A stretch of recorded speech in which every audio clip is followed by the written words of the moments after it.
Bismillah walhamdulillah wassalatu wassalamu ala sayyidina Muhammad ibn Abdillah wa ala alihi wa sahbihi wa mawalah. Amma ba'du, subhanaka la ilma lana illa ma 'allamtana innaka antal alimul hakim. Asyhadu an la ilaha illallah wahdahu la syarikalah wa asyhadu anna sayyidana Muhammadan abduhu wa rasuluh. Allahumma ja'al jam'ana hadha jam'an marhuma wa tafarruqana min ba'dihi tafarruqan ma'suma. Allahumma a'ti baladina ajih ya Allah minal qaumil zalimin. Allahumma a'ti baladina ajih ya Allah minal qaumil kafirin. Bibarakati Nabina Muhammadin sallallahu alaihi wasallam. Amma ba'du, puji beserta syukur sama-sama kita serahkan kehadirat Allah. Allah yang telah memberikan kita nikmat yang paling besar. Para tengku-tengku ustaz kita sering menyampaikan bahwa nikmat yang paling besar adalah nikmat iman dan nikmat Islam. Tapi ternyata ada nikmat lain yang bisa mengalahkan nikmat iman, bisa mengalahkan nikmat Islam yang sering kita lupakan. Nikmat apa itu? Nikmat Allah lahirkan Nabi Muhammad untuk kita. Dan Allah jadikan kita sebagai umat Nabi Muhammad.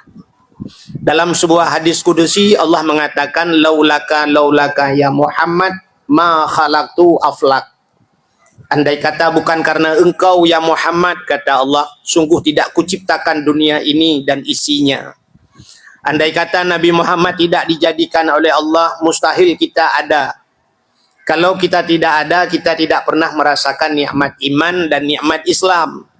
Maka nikmat yang paling besar Allah ciptakan Nabi Muhammad untuk kita. Dan yang tidak kalah luar biasa, Allah pilih kita menjadi umat Nabi Muhammad. Dari sekian umat-umat Nabi, 124.000 Nabi. Nah, yang menjadi Rasul 25 orang.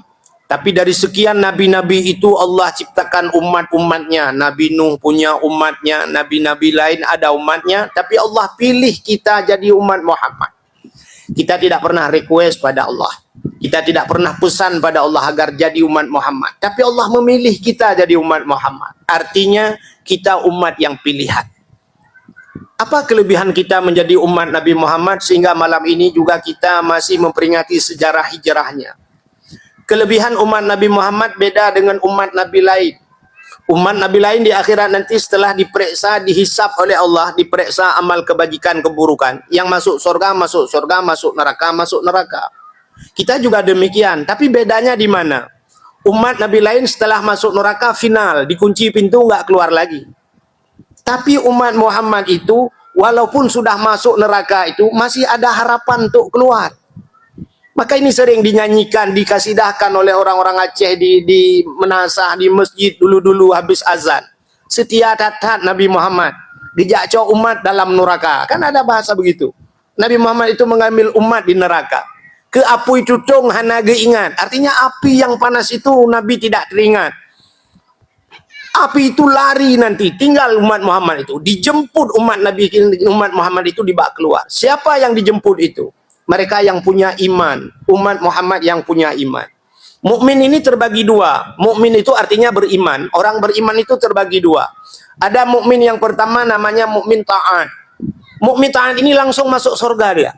Habis diperiksa amalannya dia masuk surga. Itu mukmin taat. Yang masuk neraka itu ada mukmin asi namanya. Mukmin yang berbuat maksiat kepada Allah. Dia kepada Allah dia percaya, Nabi dia percaya, tapi dia enggak sembahyang tinggal.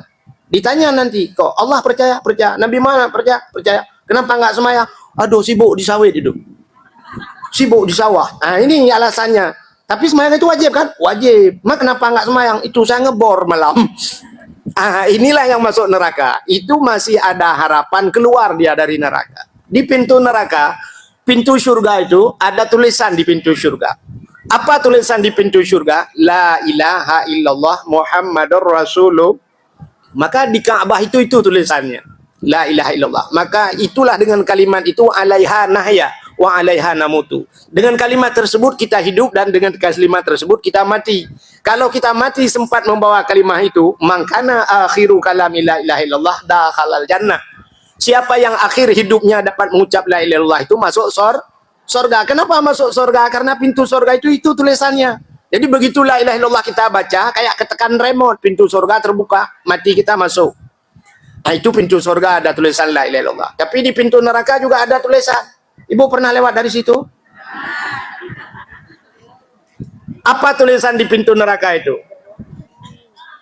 La yabqa minan nar man kana misqala zarrah minal iman. Itu hadis Nabi.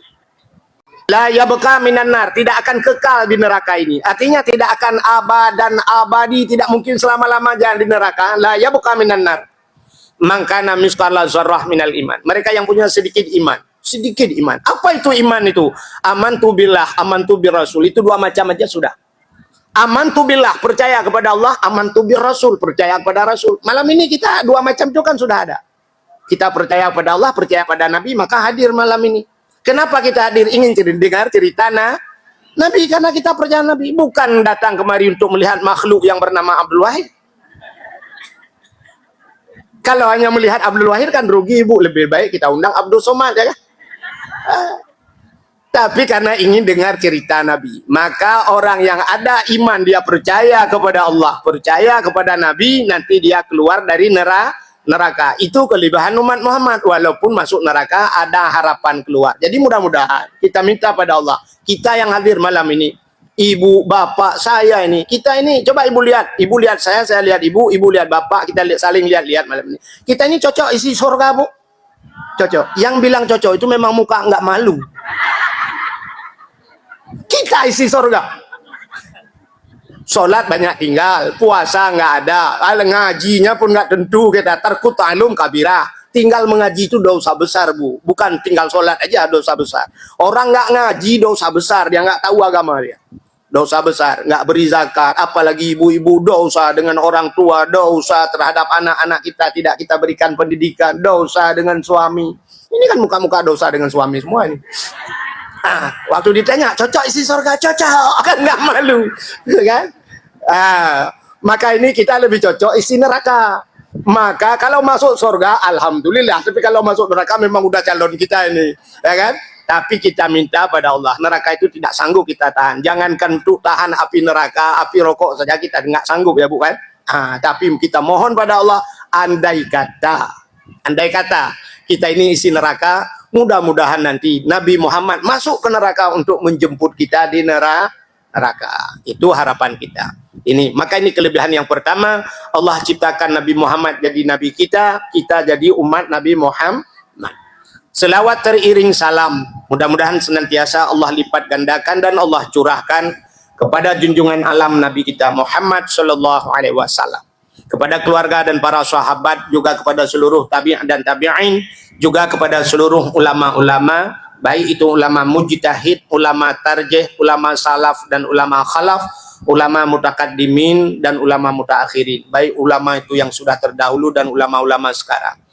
Juga kata-kata ikraman wa ta'ziman yang mulia dan yang terhormat pada guru kita bersama pimpinan dayah ini beserta keluarga. Mudah-mudahan Allah senantiasa memberikan taufik dan hidayah petunjuk, Allah berikan keberkatan umur dan rizki kepada beliau dan keluarga. Juga kepada seluruh guru-guru yang membantu beliau. Begitu pula kepada pimpinan pesantren, pimpinan balai pengajian, tempat-tempat yang lain yang sudah hadir pada tempat ini.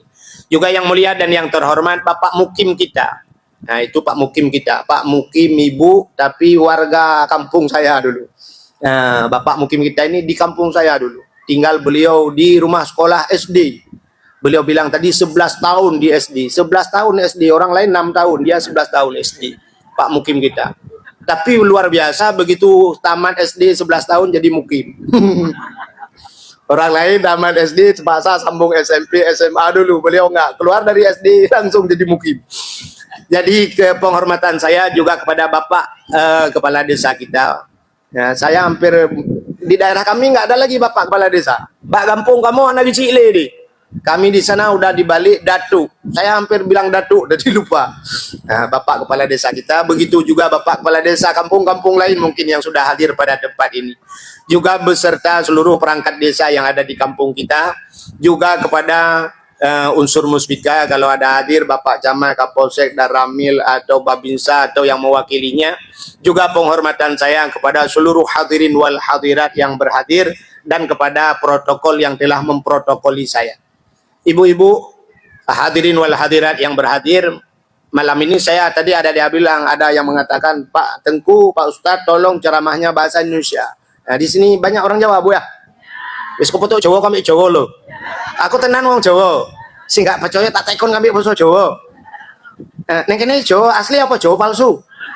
Asli, asli Jawa. Saya mau tanya, kalau Jawa asli, mbuh ora ruh itu apa artinya? Nggak tahu, itu aja nggak tahu apa juga Jawa. Berarti Jawa palsu lah. Nah, ini takutnya gini, inilah kekurangan kita, Bu. Sebenarnya kata pepatah, di mana bumi kita pijak, di situ kita langit kita junjung. Orang Jawa tinggal di Aceh, kalau sempat nggak bisa bahasa Aceh kan aneh. Nah, udah lahirnya di sini, udah zaman di kita tanya moyang-moyang bapak-bapaknya orang sini, di sini lahir, bahasa Aceh nggak bisa. Tinggal di tempat orang Aceh.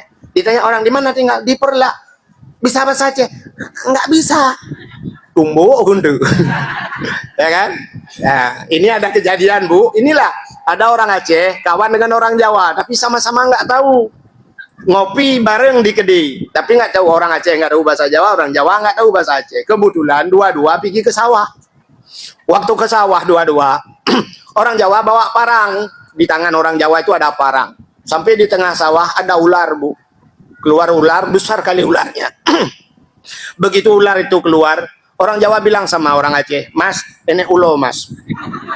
Begitu dilihat orang Aceh terkejut, orang Aceh besar kali ularnya. Orang Aceh bilang, kata. Orang Jawa bilang, udah kata Mas iki ulo. Kata hai Jawa hai. Udah Mas iki ulo, udah kata iki. Hai Jawa bangai kata. Rupanya bertengkar, ularnya lari. Sampai ke kantor polisi, Kapolsek, diproses, dua-dua nggak ada sinyal. Kan aneh kan pengertian kan? Nah, orang Aceh bilang kata itu disuruh baca. Tapi orang Jawa bilang kata itu kan kodok. Nah, udah kata masih kiulo. Nah, kan nggak nyambung. Jadi malam ini saya takut ini kejadiannya ini. Nanti saya capek ceramah ini kan. Ada bahasa di belakang rumah dia itu laju rumahku. Orang Jawa tanya, apa itu laju rumahku? Ilung dia kamu manggu. Jadi yang nggak, malam ini saya tahu ada ibu-ibu orang Jawa tapi kawin dengan orang Aceh, ada kan? Ada orang Aceh kawin normal orang Jawa. Jadi saya nanti kalau ngomong bahasa Aceh, ibu-ibu nggak tahu, pulang ke rumah tinggal tanya, mas suami orang Aceh apa urusannya? Jadi alhamdulillah malam ini sebagaimana Pak Risi kita mengatakan tadi, ini udah bikin daya, ini luar biasa. Di dunia ini, Bu, ada tempat di dunia ini yang cahayanya tembus ke 7 lapis langit, cahaya. Itu dilihat sama komputer aja nggak bisa, dilihat pakai apa mikroskop atau satelit nggak dapat. Cahaya itu bisa tembus. Yang bisa melihat cahaya itu adalah malaikat. Tempat di dunia ini Allah ciptakan tempat. Allah menciptakan ada manusia luar biasa. Manusia yang paling luar biasa. Berjuta-juta triliun manusia, ada satu manusia luar biasa, itulah Nabi Muhammad. Allah ciptakan buku, begitu banyak buku, triliunan buku di dunia ini, hanya satu buku yang mulia, itulah Al-Quran. Ada hari di dunia ini, ada satu hari yang paling mulia, itulah hari Jumat. Ada bulan yang paling mulia di dunia ini, setahun 12 bulan. Tapi ada satu bulan yang paling mulia, bulan Ramadan. Dalam Ramadan itu ada malam, satu malam yang paling mulia, namanya malam Lailatul Qadar. Ibu kok tahu semua? Capek saya ceramah. Pokoknya ada duluan ibu-ibu tahu. Ada tempat yang paling mulia di dunia. Apa Allah ciptakan? Setelah Allah ciptakan dunia ini, tempat yang paling mulia yang pertama Allah letakkan di dunia ini, benda yang paling mulia Ka'bah. Itu Ka'bah itu cahayanya tembus sampai 7 lapis langit. Tapi yang bisa melihat cuma malaikat. Maka di tempat Ka'bah itu namanya Makkatul Mukarramah. Makkah. Dulu pertama Allah ciptakan bukan namanya Mekah. Apa juga namanya Bakkah. Nama tempat itu Bakkah. Apa itu Bakkah? Bakkatun mubarakah. Bakkah itu buih. Jadi dunia ini pertama Allah ciptakan berbuih dia. Seperti kita masukin rinso ke tempat mesin cuci. Berbuih dunia ini pertama ciptakan Allah. Setelah itu mengeras. Begitu mengeras Allah letakkan Ka'bah. Setelah itu barulah datang manusia di samping Ka'bah buat bangunan. Begitu sudah rame, baru dibaliklah jadi namanya Makkah. Apa itu Makkah? Kota Makkah. Sebagaimana Madinah. Madinah itu dulu bernama Yasrib. Setelah Nabi hijrah ke Madinah, baru dinamakan kota Madinah, kota Nabi. Rupanya tempat yang paling mulia, kalau kita cerita malam ini panjang nih cerita. Yang pertama Ka'bah itu tempat mulia. Sehingga seluruh manusia itu tawaf. Manusia tawaf, malaikat tawaf. Tapi ada tempat juga yang Allah khususkan buat malaikat untuk tawaf. Di atas Ka'bah itu, di atas Ka'bah, di langit sana Bu. Di langit yang ketujuh ada sebuah masjid namanya Baitul Ma'mur. Pernah dengar cerita? Nah, Baitul Ma'mur. Jadi di Baitul Ma'mur itu di sana malaikat tawaf. Malaikat tawaf, di bumi manusia tawaf. Nah, jadi dunia ini berputar dia, dunia ini. Jadi itu tempat yang pertama yang mulia. Ini kita singkat-singkat malam ini. Yang kedua, tempat yang mulia masjid. Al-Masjidu Baitullah. Masjid itu juga rumah Allah. Maka Ka'bah itu adanya dalam masjid. Masjidil Haram. Jadi masjid dikelilingnya kan masjid, di tengah-tengahnya Ka'bah. Nah, maka tempat mulia masjid. Begitu pula masjid-masjid yang lain. Di kampung-kampung yang sudah ada masjid itu, itu kampung itu sudah mulia. Mulia dengan ada masjid. Maka di masjid itu, andai kata manusia keluar semua, nggak ada orang kosong di masjid, masjid itu tidak akan sunyi daripada dua makhluk. Itu ada dua makhluk yang nggak keluar dari masjid. Yang pertama malaikat. Jadi setiap ada masjid ada malaikat. Yang kedua di masjid itu ada jin Islam. Orang tanya, mungkin jin masuk masjid? Masjid jin aja ada. Jangankan tanya jin dalam masjid jin pun ada. Di Arab itu ada yang namanya masjid jin. Dulu ada jin masuk Islam, disuruh buat masjid pada Nabi, maka namanya masjid jin. Di Samalanga aja ada masjid jin. Ada. Di Samalanga itu daerah kampung apa namanya? Saya udah lupa itu. Mau masuk ke daerah Mudi itu ada masjid. Masjid jin namanya. Masjid itu dulu ada seorang ustadz di Samalanga itu, ada Kiai Abu bahasa kita. Dia ngajar jin. Di Aceh ini ada tengku-tengku yang bisa ngajar jin. Daerah Aceh Utara, daerah Abu Benasah Kumbang namanya. Beliau ngajar tiap malam. Tapi ada satu malam beliau nggak ngajar. Sampai ditanya orang, kenapa Abu malam ini Abu nggak ngajar, nggak kemana-mana? Dijawab oleh Abu, rupanya Abu itu ngajar jin ya. Ada jin yang belajar sama dia. Di Samalanga itu ada seorang ustadz Abu dulu, dia ngajar jin. Maka dibawalah dia oleh jin ke satu tempat daerah Arab namanya Hamamah. Kampung Hamamah, kampung jin. Dilihatlah ada masjid di sana, maka dibuatlah sebuah masjid. Belum ada gambarannya di Aceh, itulah di Samalanga. Nah, itu masjid Hamamah, masjid kampung jin. Ya, coba lihat, ulama dulu ngajar jin. Jin dulu ngaji. Sekarang aneh, orang ngaji bisa jadi jin. Jin dulu mau belajar. Kenapa orang sekarang nggak mau belajar? Kan lebih parah kita sama jin lagi kan. Maka tempat yang paling mulia yang pertama Ka'bah, yang kedua masjid, yang ketiga tempat yang paling mulia itu cahayanya tembus sampai ke langit. Yang ketiga tempat yang paling mulia adalah rumah yang ada di dalam rumah itu anak yatim, orang yang memelihara anak yatim. Orang yang kasih sayang terhadap anak yatim. Maka Nabi mengatakan, ana waqafilul yatim fil jannah. Saya beserta orang yang menanggung anak yatim itu dalam surga. Sampai Nabi mengisyarahkan dengan dua tangannya begini. Artinya rapat sekali. Orang itu nanti di surga dengan Nabi, orang yang menyayangi anak yatim. Kenapa? Nabi kita juga ya yatim. Nabi kita kan masih belum lahir, sudah meninggal ayahnya. Yatim. Maka Nabi senang kepada orang yang kasih sayang kepada anak yatim. Di tempat kita ini, di rumah kita, di kampung ini kan ada rumah yang ada anak yatim, ya kan? Ada? Rumah siapa yang ada anak yatim? Ya pastinya rumah istri perempuan janda lah. Ya, rumah inang janda. Tapi janda itu bukan semua janda ada anak yatim. Karena janda itu terbagi dua dia, Bu. Ada janda yang meninggal suami. Anaknya masih kecil di bawah umur, itu namanya yatim. Tapi ada janda bukan meninggal suami, ditinggal oleh suami. Suami udah kawin lain, dia tinggal, dia janda juga. Nah, berarti di rumah dia bukan anak yatim. Nah, berarti dia termasuk dalam golongan mungkin janda bolong lah. Lain mutar dan pegama. Nah, jadi rumah yang ada anak yatim itu cahaya tembus sampai ke langit. Udah, apalagi tempat yang paling mulia. Termasuk rumah-rumah yang ada mengajar Al-Quran.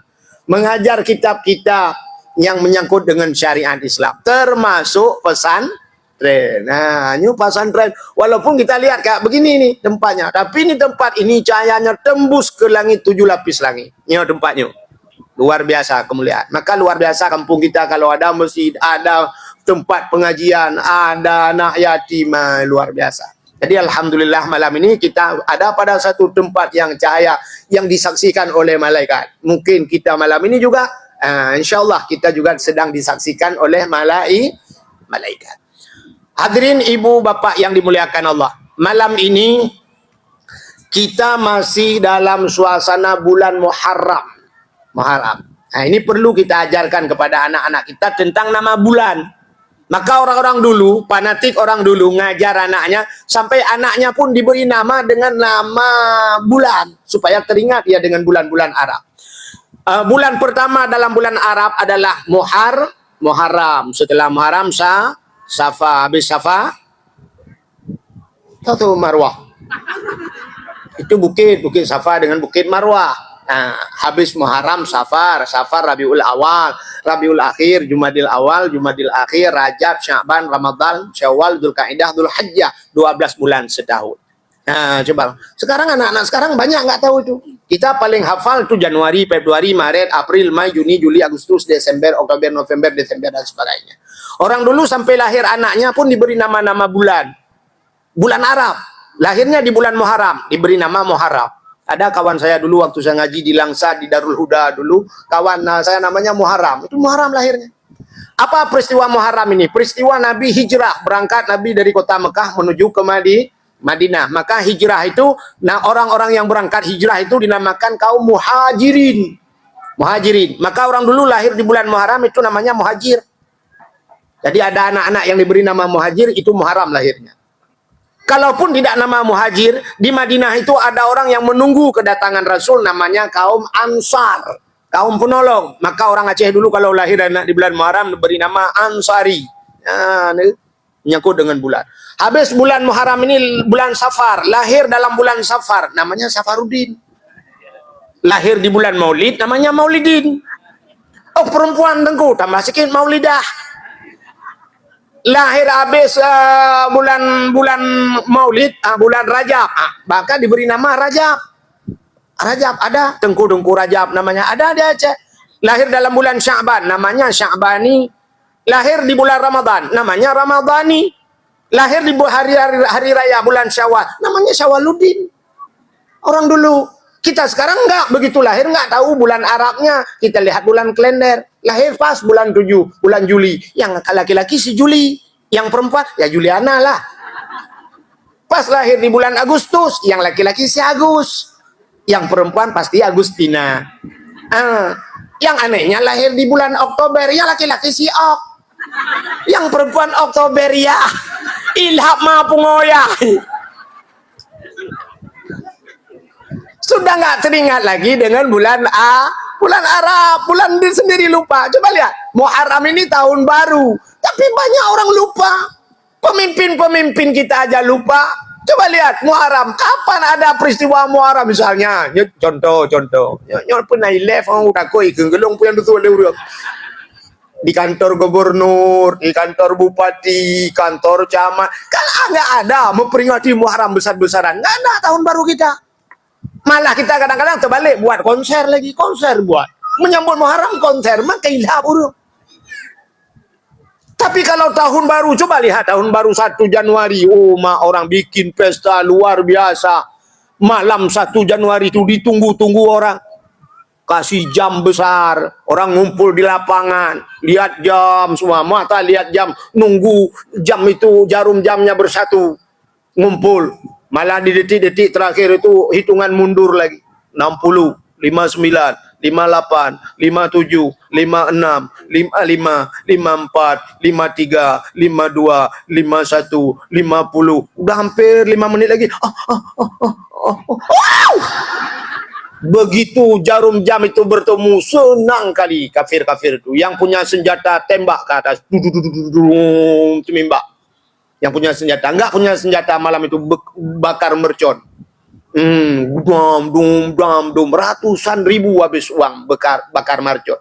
Yang enggak ada marcon, tiup trompet. Pom pom pom pom pom pom pom pom. Itu udah di kita udah budaya begitu. Yang enggak ada trompet, enggak tahu apa mau kentut malam itu. Tegak-tegak tu kentut menyambut tahun baru. Good New Year apa? Good New Year apa? Selamat tahun baru. Coba lihat tahun baru. Tapi tahun baru Islam pura-pura enggak tahu. Ya kan? Ini mohon maaf di kecamatan kita, kecamatan Ngino, kecamatan Rantau Panjang Perlak. Berapa kampung yang ada buat seperti ini acara? Marah. Maka malam ini cuma bapak kecil kita sama Dengku ini di Dayak bikin. Baru ada teringat kita, tahun baru. Udah lupa kita, tapi lain coba lihat. Lupa orang. Padahal dalam rangka kita peringati tahun baru, coba kita semarakkan tahun baru Islam. Coba lihat negeri-negeri orang, Masya Allah, tahun baru Islam. Kan? Buat lomba-lomba kita buat. Lomba yang bermanfaat kita buat. Lomba yang dengan lomba itu bisa meningkatkan iman kita kepada Allah, bisa dapat pahala. Lomba, ada lomba begitu? Ada banyak. Tapi kita buat lomba kadang-kadang kayak lomba 17-an Agustus. Coba ibu lihat, lomba 17 Agustus itu. Mana ada lomba itu? Udah hadiah kadang-kadang nggak dapat, dosa dapat. Apa lomba kita 17 Agustus? Lomba tarik tambang. Ibu-ibu narik tambang. Malah tambang kita diambil orang. Kita lalai kan tarik tambang-tambangnya coy kok. Minyak kita diambil orang. Minyak di sini cukup banyak orang ngebor minyak semua di sini, tapi di galon nggak ada minyak. Kami datang kemari duduk hati penuh ada minyak. Semua galon tutup itu. Dari Kuala Simpang sampai kemari ada 1 galon. Dan saya lihat antrinya panjang kali tadi. Kalau saya sempat antri di sana tadi nggak sampai kemari. Antri minyak. Saya teringat, tempat malam ini tempat minyak kita datang, kita pergi terus. Ada minyak terus yang kurang terus kena biasa minyak. Coba lihat. Kita lalai dengan tarik tambang kita diambil orang. Kita punya emas, kita punya batu bara, kita punya semen, semua punya. Tapi begitu diperiksa semua nggak ada. Kita punya pabrik gas di Aceh cukup besar, tapi kita selalu habis gas. Kita urina nggak ada jadi tabung gas, nggak ada gas. Itu lomba manjat pinang lagi. Itu lomba 17-an manjat pinang. Pinangnya udah dipotong, dikasih oli, dikasih ibu puang gemuk ibu. Licin kali, di atasnya ember, di atasnya ada bendera satu, ada bola satu. Naik rame-rame, begitu naik rupanya nggak bisa naik sendiri, pasang ngajak kawan. Waktu ada kawan ya terpaksa naik di pundak kawan lah. Bahu ngonsu injak kawan, sampai nggak ada tempat lagi mau sampai, rupanya injak kepala kawan. Kawan pun tahan aja, dia tenang aja, kepalanya diinjak nggak apa-apa, mau ambil bola di atas. Tapi kalau tempat lain di masjid kesenggol sedikit marah minta ampun. Kita aja udah kepo. Kita mau pukul orang-orang sedikit. Tapi kalau di tempat itu injak kepala kawan pun tahan juga dia mengambil ember di atas. Begitu jatuh, jatuh. Yang naik itu pakai celana pendek lagi, celana main bola. Begitu jatuh ya dia peganglah celana kawannya, ditarik terus. Jadi kan buka celana kawan di tengah masyarakat. Rupanya celana ditarik, jatuh semua, kamera di mana-mana. Pokok pinang sudah dipotong ujungnya, nggak ada buah lagi di atas. Rupanya di tengahnya keluar buah. Pak tengah obat aja biar boh bahasa Aceh. Ya kan? Malah ada pinang nyen lagi. Masya Allah, apa itu? Coba kita buat lomba seperti lomba ini. Menyambut tahun baru Islam. Lomba apa? Buat lomba azan. Itu bermanfaat. Lomba azan. Coba buat lomba azan, nanti yang bagus suaranya tuh kayak suara Syekh Wan tadi, kalau dia azan tuh Masya Allah. Ya kan? Itu lomba azan kita kasih hadiah nanti 50 juta. Banyak kali Tengku. Di Arab dulu ada orang Aceh kan, pernah dengar? Coba buka di YouTube itu mungkin ada masih. Ada orang Aceh ngikut lomba azan di Arab, entah juara 2, mungkin orang daerah Melabu kalau saya nggak salah. Dikasih uang sama orang Arab 3,4 miliar. 3,4 miliar sekali azan, 3,4 miliar. Itu kalau di Aceh kita azan 3,4 miliar, hancur masjid nggak dapat uang segitu. Udah tumbang masjid 3,4 miliar nggak dapat uang segitu. Tapi di Arab sekali azan. Bah kita lihat nanti azan yang bagus-bagus azannya, kita suruh azan di masjid, kita gaji dia 10 juta sebulan ongkos azan. Itu juara nomor 1. Kita lihat suaranya nanti yang nafasnya panjang. Jangan lihat suara saya. Contoh. Hayya 'alas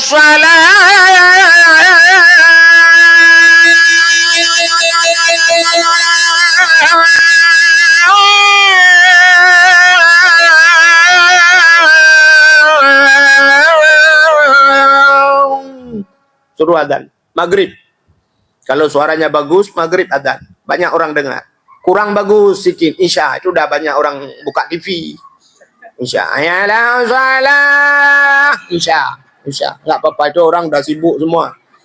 Orang sedang ngopi semua itu.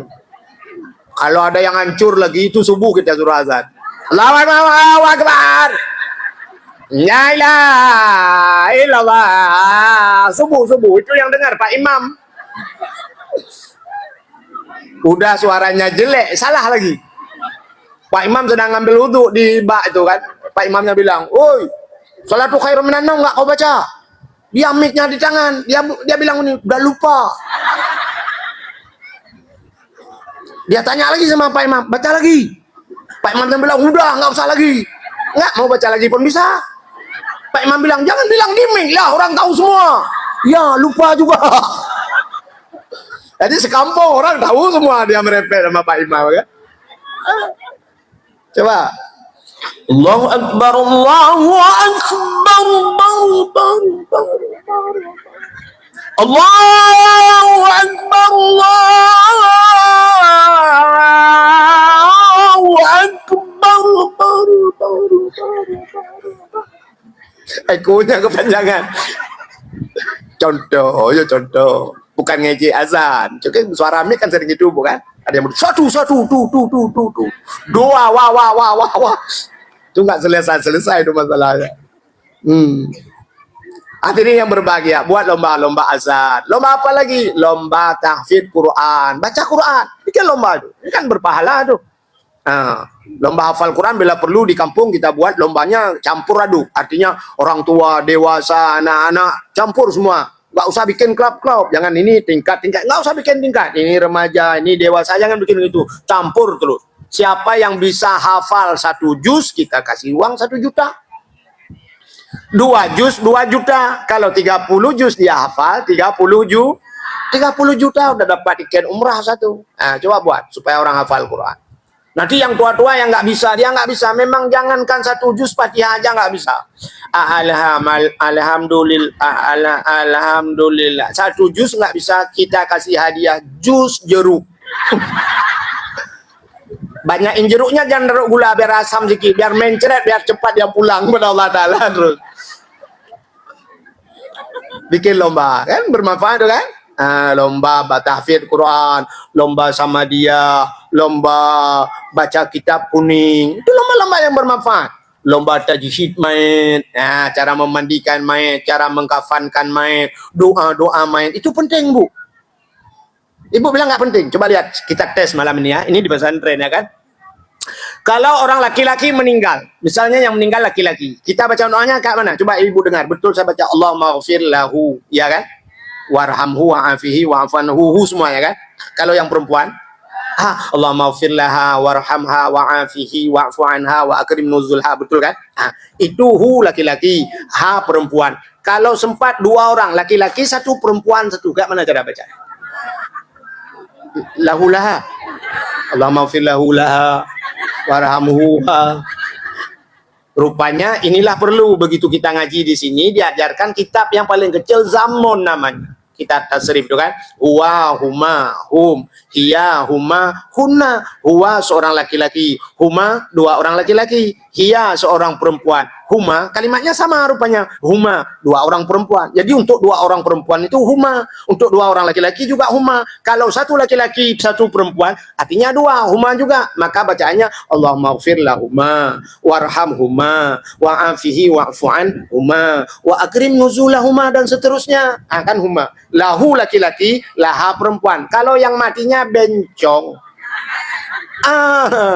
ya kan, bencong mati. apa namanya itu, wadam kan, konsa bahasa kitab, konsa, waria bahasa kita. Waria itu laki-laki bukan perempuan. Lahu bukan, laha bukan. Apa kita baca? Lahe. Allahumma fir lahe, warhamhe, wa'afihi wa'fanhe, wa akrim nuzulahe. Malaikat bilang yang pegang yang baca beratlom lahe. Jadi kat mana itu Pak Ustaz? Dia perempuan bukan laki-laki. Dia kembali kepada laki-laki. Lahu juga. Kan penting kalau. Jadi tetap dia walaupun waria, tetap Allah maghfir lahu, warhamhu, wa'afihi wa'fanhu dan seterusnya. Ini penting pengajian, penting ilmu. Jadi ini ilmu cara solat jenazah, baca doa penting. Sekarang Bu, kita kalau orang hadir tempat main itu banyak. Misalnya ada kenduri. Kenduri orang meninggal itu kalau orang datang kenduri ya banyaklah, apalagi kambing kita potong ya kan. Tapi begitu sama dia semua orang bisa. Asal ada orang yang pertama mengawalinya, udung pertama baca, kita tinggal ngikut, apa susahnya ya kan. Misalnya ini, astagfirullah, kan tinggal ngikut kita. Hal adim, kita nunggu apa hal adim, apa halana ya kan. Nyambung terus kita adim mengkole. Itu karena ada orang yang mulai. Nah, urung pupun bahasa Aceh. Tapi coba nggak baca doa. Baca doa itu kan bukan rame-rame. Yang ngaminkan rame, yang baca doa kan satu orang. Kalau sempat di kampung kita ada 10 orang meninggal. 10 orang meninggal. Misalnya kejadian musibahnya, mohon maaf, dalam kebal Allah be. Begitu antar pengantin, kuiho takengon, sampai di Gunung Cendang-Endang tuh jatuh ke jurang, meninggal 10 orang, dibawa pulang kemari. Ke kampung kita ini, ke Tanjung nih. 10 orang meninggal. Pak Imam, siapa yang mandikan? Imam kita berapa orang? Ada imam, taruhlah imam dusunnya 3 orang. 3 orang, 7 orang lain, yang 7 orang mainnya siapa yang mandikan? Ya kan? Kita minta tolong sama Pak Gesi. Pak Gesi, tolonglah mandikan. Apa bilang Pak Gesi? Kau urusan dong. Kalau na imam kulan di, kalau kubi gaji, baik itu mana walong. Jadi kat mana Pak Gesi? Bak ke Dor Semir. Ini mohon maaf Pak Gesi. Jadi payah memandikan mayat itu. Kita satu kampung belum tentu semua kita bisa itu memandikan mayat. Jangan kalau satu kampung, setengah kampung aja belum tentu orang bisa. Belum tentu kita ada 20 orang yang sanggup bisa memandikan mayat. Begitu juga baca doa. Begitu Pak Imam udah berangkat dia tempat saudara dia yang meninggal tuh. Pasti Imam pergilah saudara dia dulu. Kita yang nggak ada saudara sama Imam, siapa baca doa? Rupanya habis makan kenduri disuruh baca doa, nggak ada orang baca doa. Dilihat oleh yang punya rumah, ada bapak-bapak pakai baju batik, dia pecinya ada gambar rencong lagi. Dipikir yang punya rumah ini Tengku nih Ustaz. Dia sampai situ, tolonglah Tengku. Dia pun nggak bisa apa-apa, baju aja dia keren. Lihat kiri kanan nggak ada Tengku, dialah baca doa. Pasti baca sama dia, auzubillahi minasyaitonir, dia lihat kiri kanan, auzubillahi minasyaitonir rajim, bismillahirrahmanirrahim. Dia nggak ada Tengku. Alhamdulillahirabbil alamin arrahmanirrahim maliki yaumiddin iyyaka na'budu wa iyyaka nasta'in ihdinas siratal mustaqim waladdallin. Ya berhenti sekali ya waladdallin, orang amin. Udah itu nggak tahu lagi dia. Rupanya dia pandai juga, dia pura-pura aja kuntum ta'lamun. Amin. Afala ta'qilun. Amin. Padahal afala ta'qilun itu artinya apa kamu tidak punya akal, kata Allah. Bahasa adanya apa hana otak wakah? Afala ta'qilun, apa kamu tidak punya otak? Orang ini jawab juga amin. Amin itu kan terima. Untung mereka nggak bilang memang kami nggak punya otak semua nih ya Allah. Yang anehnya salah lagi. Innaka la majnun. Amin. Innaka la majnun. Apa kamu gila, kata Allah. Orang ini bilang amin, memang kami gila semua ini ya Allah. Rupanya ya ayyuhalladzina amanu kutiba alaikumusiyam kama kutiba alal ladzina min qablikum la'allakum tattaqun. Amin. Allah nawaitu raf'al hadasil akbari an jami'il badani fardan alayya lillahi ta'ala. Doa mandi junub dia baca. Tapi orang ini ngamin juga. Amin. Sempat-sempatnya dia dan dikenduri orang mandi junub. Nawaitu raf'al hadasil akbari an jami'il badani fardan. Udah itu Allahumma inni a'udzubika minal khubsi wal khaba'is. Itu doa pergi ke WC di tempat kenduri dia berak. Orang ngamin juga semua. Kan gila semua itu. Yang punya rumah nangis lagi, habis itu cium tangan lagi Pak Ustaznya, kasih sedekah 100.000. Agak ada biaya kate. Doa entah apa-apa dia baca, kita kasih sedekah sama dia. Kan lebih baik kita kasih. Nah, astagfirullahaladzim. Kasih celeng aja. Celeng. Saya terkejut juga tadi Pak Kecil bilang ada ibu-ibu bawa celeng.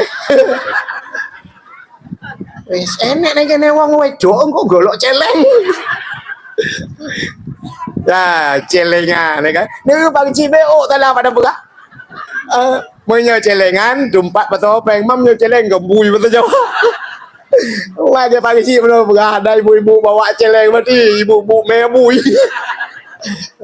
Itu bahasa bukan mohon maaf ya kan. Kita udah saling ngerti. Malam ini kita TST Bu, ya kan? Tahu Ibu TST? Teh susu telur. Tahu sama tahu ya kan? Ya. Hadirin yang berbahagia, kita kembali lagi kepada cerita tadi menyambut Muharram, tahun baru. Apa sih yang diperingati orang dengan Muharram tersebut?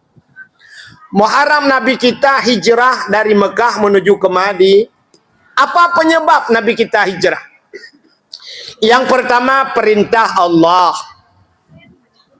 Kenapa Allah memerintahkan Nabi kita hijrah ke Madinah? Rupanya ada penyebab. Penyebabnya Nabi kita orang Islam yang ada di Mekah. Islam di kala itu sedang berkembang. Orang sudah di mana-mana membicarakan orang kafir-kafir Quraisy itu udah banyak yang masuk Islam. Udah maju Islam. Tadi saya lihat di HP, saya kemari tadi Bu, saya lihat di media itu. Sekarang di Inggris itu udah banyak kali orang Islam. Mungkin nanti Inggris itu akan menjadi negara Islam. Ada kantor-kantor polisi yang udah dijual, ada gereja-gereja. Kan sekarang ada gereja-gereja dibeli sama, malah di Denmark, di Swedia itu kan, di Denmark. Di Denmark, saya lihat ada satu gereja dibeli sama orang Aceh, orang Aceh. Dibeli gereja itu, sudah dipugar, dijadikan masjid. Gereja. Orang lain di luar negeri tempat ibadah sudah jual. Ana le orang Jawa gereja. Begitu orang udah hebat Islam sekarang. Cuma di tempat kita aja Islam ini udah kayak gini. Di tempat orang udah maju Islam. Rupanya Bu, waktu Islam udah maju di Mekah, Nabi mengajarkan Islam dari rumah ke rumah, Orang kafir itu melihat Islam udah maju, akhirnya mereka rapat. Mereka duduk meeting rapat di Mekah itu.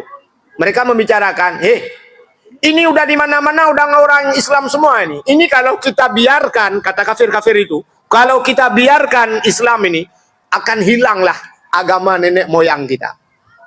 Hilang kepercayaan nenek moyang kita. Jadi kayak mana? Jalan mengantisipasi supaya Islam ini tidak menyebar, kita boikot. Apa yang kita boikot? Kita boikot orang Islam. Bagaimana cara memboikot orang Islam? Jangan jual barang lagi kepada orang Islam. Barang kita jangan jual kepada mereka, barang mereka jangan kita beli. Sakit mereka jangan kita datangi, sakit kita jangan datang mereka. Jadi segala-galanya diboikot. Nah, ini nih namanya boikot namanya. Kalau kita sekarang apa bahasa kita embargo kayak minyak-minyak itu kan. Jangan dikasih minyak lah. Jadi orang kan udah susah semua. Nggak dikasih minyak. Kayak kita hari itu Selat Hormuz di daerah dekat Iran itu, di bendung sama Iran nggak dikasih lewat minyak, semua susah minyak.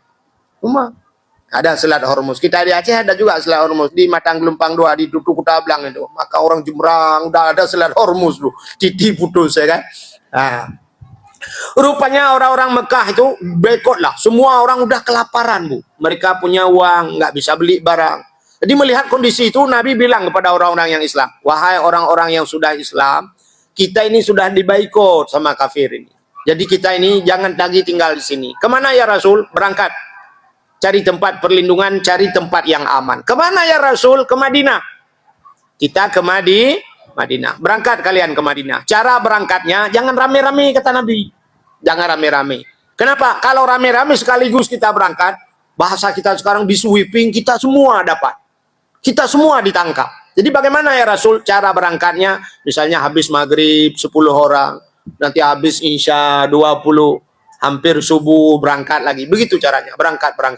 Jadi waktu berangkat itu ada orang nanya, ya Rasul Anda tidak berangkat? Nabi mengatakan, berangkatlah kalian duluan karena yang dicari-cari itu saya, kata Nabi. Saya belakangan. Coba lihat Nabi kita. Beliau yang dicari-cari tapi beliau yang lari belakangan. Kalau kita enggak, orang yang dicari itu yang larinya duluan. Rupanya Nabi kita belakangan. Kenapa Nabi kita dibenci oleh orang kafir? Bukan benci Nabi. Nabi kita orangnya cantik, orangnya luar biasa. Semua orang senang sama Nabi. Tapi mereka tidak senang ajaran Nabi. Di saat Nabi menyampaikan agama, dikala itulah benci mereka kepada Nabi. Kalau Nabi tidak menyampaikan agama, nggak benci mereka pada Nabi. Jadi begitu hidup kita sekarang. Mohon maaf, nyogure tanya tungku-tungku pimpinan-pimpinan daerah ini. Nanti akan dibenci orang. Kenapa? Kalau dikala dia menyampaikan agama tersinggung. Coba lihat hari ini di TikTok. Ibu punya TikTok semuanya kan?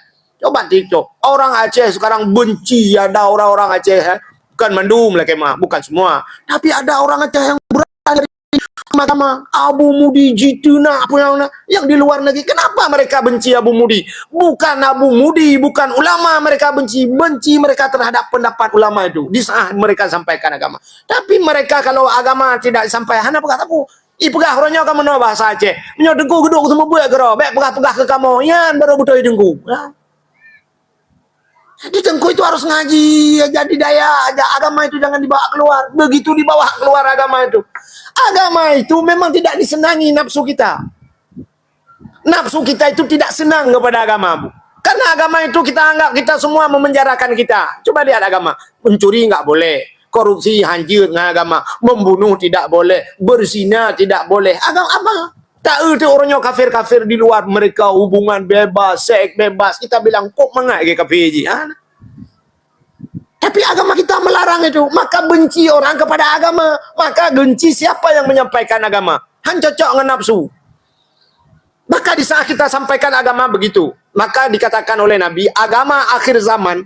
Orang yang membawa agamanya, orang menyampaikan agama di akhir zaman, mungkin ini sudah sampai. Kata Nabi, di akhir zaman orang yang membawa agama bagaikan orang yang membawa bara api di tangan. Cahaya itu kita perlu. Kita berjalan di gelap. Bara api itu di tangan. Kita pegang terbakar. Kita campakkan mati. Mati apinya ya kan. Kita pegang tangan kita terbakar. Itu agama hari ini. Kita pegang agama ini. Kita berpegang agama. Kita binasa. Kita binasa hari ini. Itu belum lahir Dajjal lagi. Nanti kalau Dajjal begitu tuh. Lebih parah masa Dajjal. Yang agama yang mengaku Islam dibunuh dan sebagainya. Coba lihat. Tapi kalau kita tinggalkan agama, kita diselamatkan. Rupanya agama hari ini kita pegang, kita putun agama, binasa kita campakkan agama, mati agama, ada agama. Ini nanti akan datang ini di tempat kita. Ini tengku-tengku ini. Ini waktu begini, mohon maaf, dalaki Allah baik. Dalaki Allah. Ini masih tengku baru pertama bikin pesantren ini. Mungkin ini kita dukung. Nanti suatu saat, kalau tengku ini sudah sukses, sudah ada bangunan-bangunan tinggi di sini, itu udah ada orang benci sama tengku. Apa kata orangnya? Kau tengku, mega kerja tak? Rumah 2 tingkat. Tengku tu waktu duduk di tempat kami dulu. Mohon dah bro kerja. Hari ini udah naik Alphard. Ya, kalau tengku naik Alphard. Mereka lebih senang tengku jangan naik Alphard. Kenapa? Tengku di atas balai aja Alphard ya. Dia apa dia itu baru senang. Kalau tengkunya sudah kaya, tengkunya sudah mewah, itu sudah bukan ulama. Kalau naik mobil mewah bukan ulama. Jadi yang mana ulama? Yang naik kerbu. Kebunya itu ulama saleh, itu ulama akhirat. Naik kerbu, yang naik mobil bukan lagi ulama. Itu akan datang pendapat. Hari ini udah datang begitu. Jadi Nabi Muhammad dulu tidak dibenci orang, tapi di saat Nabi sudah diperintahkan sampaikan agama, di saat itulah mereka musuh kepada Nabi. Malah yang aneh saudara Nabi musuh. Abu Lahab itu kan saudara Nabi, pamannya Nabi, tapi benci kepada Nabi. Kenapa benci? Di saat Nabi menyampaikan agama? Kalau tidak sampaikan agama, enggak marah Abu Lahab. Abu Talib enggak marah kepada Nabi. Malah Nabi kita dipelihara oleh Abu Talib lagi. Tapi di saat sudah menyampaikan agama, tersinggung. Maka waktu ucap Abu Talib mau meninggal. Nabi mengucapkan La ilaha illallah. Abu Talib menggelengkan kepala. Kenapa enggak mau baca Abu Talib? Gengsi Abu Talib. Karena dia memang pemimpin orang besar. Malu dia ikut anak keponakan. Malah kita anak kumul bahasa Aceh. Maka Abu Talib menggelengkan kepala. Padahal Abu Talib yang membantu Nabi. Andai katanya dikirakan Abu Talib dalam syurga kepada Allah. Maka itulah agama. Di saat kita sampaikan agama, banyak musuh kita, Bu. Maka hadirin yang berbahagia. Maka Nabi hijrah. Rupanya orang hijrah. Akhirnya Nabi dikepung tengah malam. Begitu Nabi kita dikepung tengah malam ingin dibunuh, Nabi kita sempat lari di tengah malam itu dengan Abu Bakar. Beliau naik ke sebuah bukit, di atas bukit itu ada gua, beliau masuk ke dalam gua. Ini kalau kita cerita, ini panjang cerita. Akhirnya Nabi berangkat sampai Nabi di Kuba. Di Kuba itu Nabi sempat membangun masjid yang namanya Masjid Kuba. Ada masjid yang Masjid Kiblatain di Arab itu. Apa kiblatain? Dua kiblat. Dua kiblat. Dulu kiblatnya ke Palestina. Akhirnya Nabi sedang sholat, diperintahkan disuruh paling arahnya harus menghadap Ka'bah. Dulu Nabi kiblatnya ke Palestina, Masjidil Aqsa. Jadi sedang sholat itu putar Nabi balik ke Ka'bah. Maka dinamakan masjid itu Masjid Dua Kiblat. Bahasa Arab Kiblatain namanya. Masih dengar, Bu? Sedikit lagi.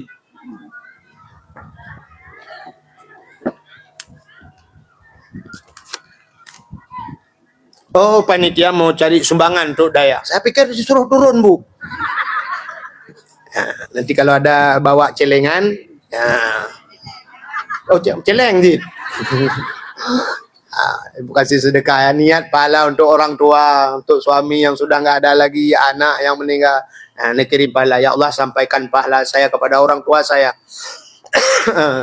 Jadi gelanto bahasa adanya orang Aceh, pajuk miso sama minum es campur. Ibu tahulah harga miso ya kan? Miso 10.000, es campur 5.000. 15.000 berarti satu orang. Kalau meninggal satu orang 15. Kalau meninggal 2 30. Kalau satu rumah meninggal jangan 15 bagi rame-rame, Bu. Dah. Hadirin yang berbahagia, Nabi kita hijrah lagi ke Madinah. Rupanya orang di Madinah itu udah lama nunggu Nabi kita. Begitu Nabi kita datang di Madinah, senang kali orang Madinah itu. Ada anak-anak yang lapor, orang Madinah, Nabi sudah datang. Orang sudah lama nunggu Nabi. Begitu Nabi datang ke Madinah, rupanya antusias orang Madinah itu menyambut Nabi. Dia keluar semua berdiri di pinggir jalan. Mereka bawa rebana. Ibu tahu rebana? Rebana. Rebana ya, bahasanya apa sekarang? Bahasa hadrah. Semacam hadrah. Mereka pukul rebana menunggu kedatangan itulah dasar pukul rebana dalam Islam. Orang ini pukul rebana pum pum pum pum pum pum pum pum prik prik pum pum prik prik sambil mereka bernyanyi.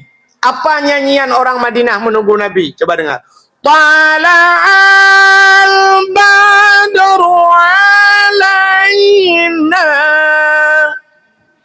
min saniyatil wada'i wajaba syukru alaina mada'a lillahi da'i. Itu kata-kata orang Madinah. Jadi tala'al badru alaina, telah terbitlah bulan purnama.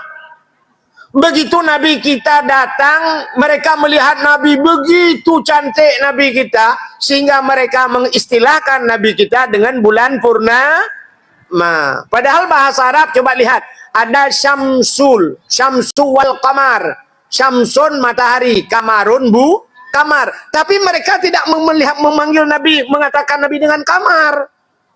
Aturannya kan kamar, bulan. Tapi mereka mengatakan badrun. Apa itu badrun? Bulan purnama. Ternyata di atas bulan itu ada bulan yang luar biasa yang bercahaya, namanya bulan purnama. Maka mereka mengatakan, Tala'al badru alaina, telah terbit bulan purnama. Jadi datangnya Nabi bagai datang bulan purnama. Kita sekarang waktu nunggu pengantin pria, prehlinco bahasa Aceh.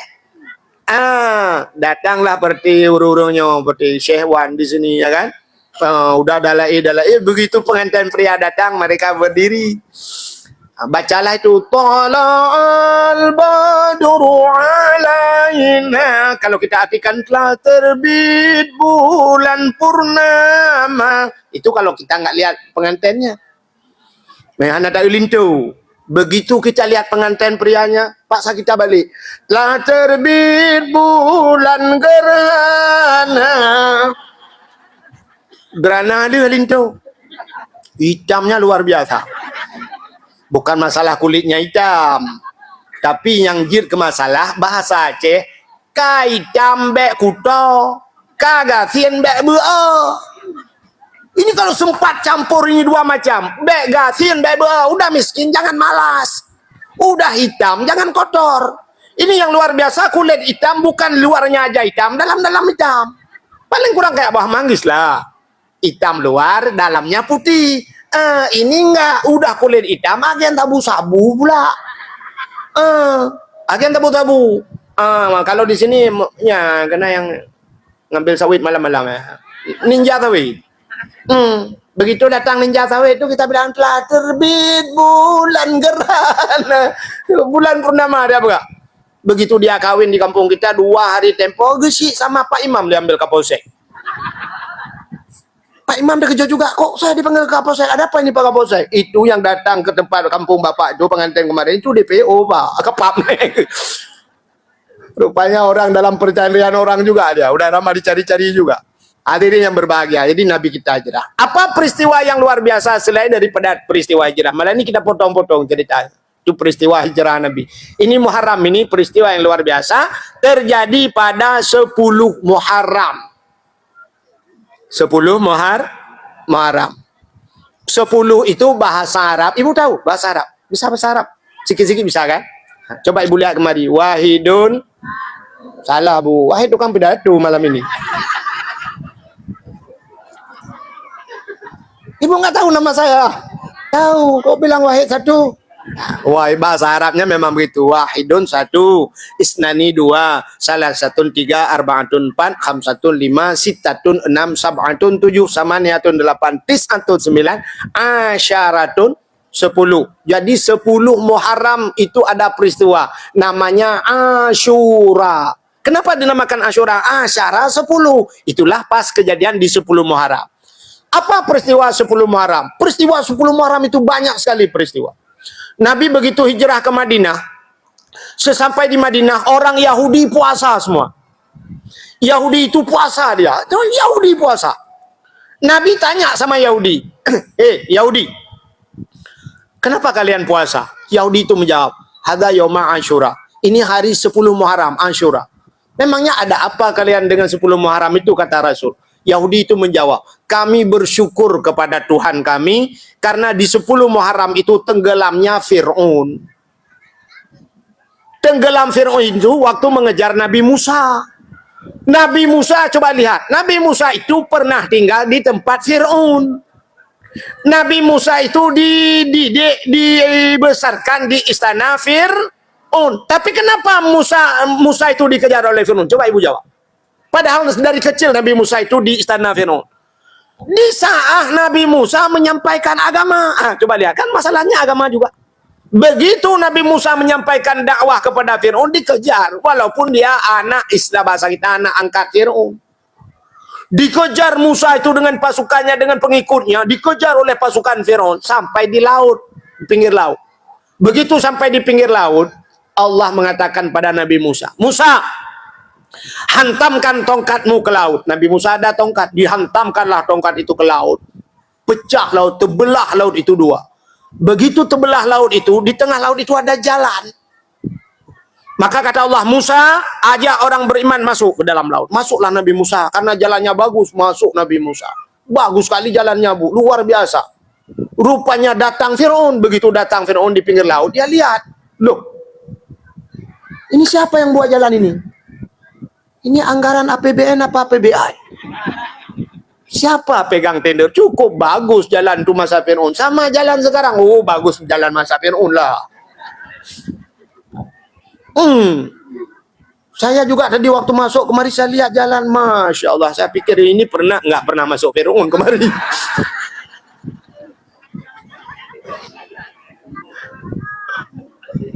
Kalau sempat masuk Fir'aun dikejar Nabi Musa, udah bagus ini jalan kita. Itu kalau sempat live kabar masalah dong. Kayak masih dengar bu? Rupanya akhirnya Fir'aun juga masuk ke laut itu. Begitu sampai tengah laut, Nabi Musa habis sebelah sana, dipukul kembali laut itu. Lautnya nyambung, tenggelamlah Fir'aun di tengah lautan. Begitu tenggelam, sedang timbul tenggelam, Fir'aun ada bahasanya. Bahasa yang nggak orang tahu semua. Nggak ada bahasa di dunia ini. Bahasa apa? Bahasa kelelep. Kan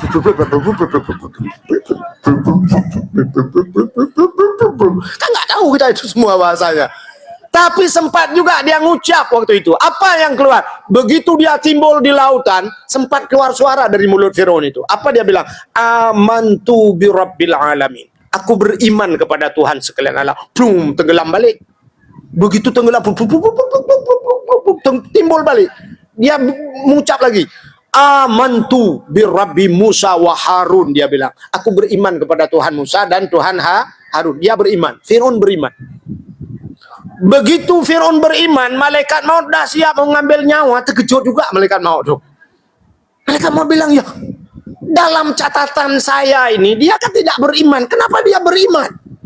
Ditanya balik sama Allah Ta'ala. Ya Allah, ada apa? Ini Firaun ya Allah. Memang ku tahu itu Firaun. Tapi kenapa? Dia udah beriman ya Allah. Dia mengatakan di mulutnya, amantu bi rabbil alamin. Aku beriman kepada Tuhan sekalian alam. Amantu bi rabbi Musa wa Harun. Aku beriman kepada Tuhan Musa dan Tuhan Harun. Apa kata Allah? Firaun, wahai malaikat maut, itu Firaun itu sudah kututup pintu taubatnya. Sudah kututup, tidak kuterima lagi taubatnya. Inilah menandakan lebih. Kenapa dia sudah beriman tidak diterima imannya? Itu umat Nabi Musa. Beda dengan umat Nabi Muhammad. Umat Nabi Muhammad, innallaha yuqbalu taubatal abdi malam yugharghir. Allah Ta'ala menerima taubat umat Muhammad selama nyawa masih di tenggorok. Gargarah bahasa Arab. Gargarah. Innallaha yuqbalu taubatal abdi malam yugharghir. Gargarah. Menyebut saja putar kemerak. Kenapa saja? Sempat di sini nyawa, kita taubat, kita menyesal dengan apa yang kita buat, Allah masih menerima taubat. Kalau sudah keluar kemari nyawa, itu baru tutup. Tapi Firaun, Allah tidak terima taubatnya. Umat Nabi Musa. Ini kelebihan umat Nabi Muhammad. Maka di 10 Muharram itulah Allah tenggelamkan Firaun. Maka karena Firaun tenggelam, Nabi Musa selamat. Umat Nabi Musa itu Yahudi, orang Yahudi. Yang seperti Bani Israel sekarang. Karena mereka bersyukur Nabi mereka. Padahal itu Nabi kita juga. Karena bersyukur Nabinya selamat Nabi Musa dari tenggelamnya Firaun. Mereka berterima kasih kepada Tuhannya. Apa terima kasih mereka? Mereka berpuasa. Ini yang mereka ucapkan kepada Nabi kita. Kami berpuasa karena tenggelam Firaun. Maka kata Nabi kita, kalau itu alasannya, jangankan kalian, saya pun ikut berpuasa di 10 Muharram. Maka ada sunat berpuasa 10 Muharram. Mengikut Nabi kita, Nabi Muhammad. Nabi Muhammad pun berpuasa karena selamatnya Nabi Musa. Ini kelebihan Asyura. Apalagi peristiwa Muharram itu. Peristiwa Muharram di Asyura 10 Muharram itu banyak, Bu. Termasuk khalaqallahu fihid dunia. Allah ciptakan dunia ini di 10 Muharram. Kepegat dunianya 10 Muharram. Awalu yawma nadala fihil matar minas sama yawma Asyura. Awalnya turun hujan dari langit. Pertama hujan turun ke bumi itu pas di 10 Muharram. Khalaqallahu Jibril. Allah ciptakan Jibril 10 Muharram. Kasyafat dari an Ayub. Allah sembuhkan Nabi Ayub yauma Asyura 10 Muharram. Warada fihi Yaqub ala basarahu. Allah kembalikan penglihatan Nabi Yaqub. Nabi Yaqub matanya buta sampai tidak bisa melihat. Di 10 Muharram itu Allah kembalikan bisa lihat balik. 10 Muharram. Orang buta aja kemalam.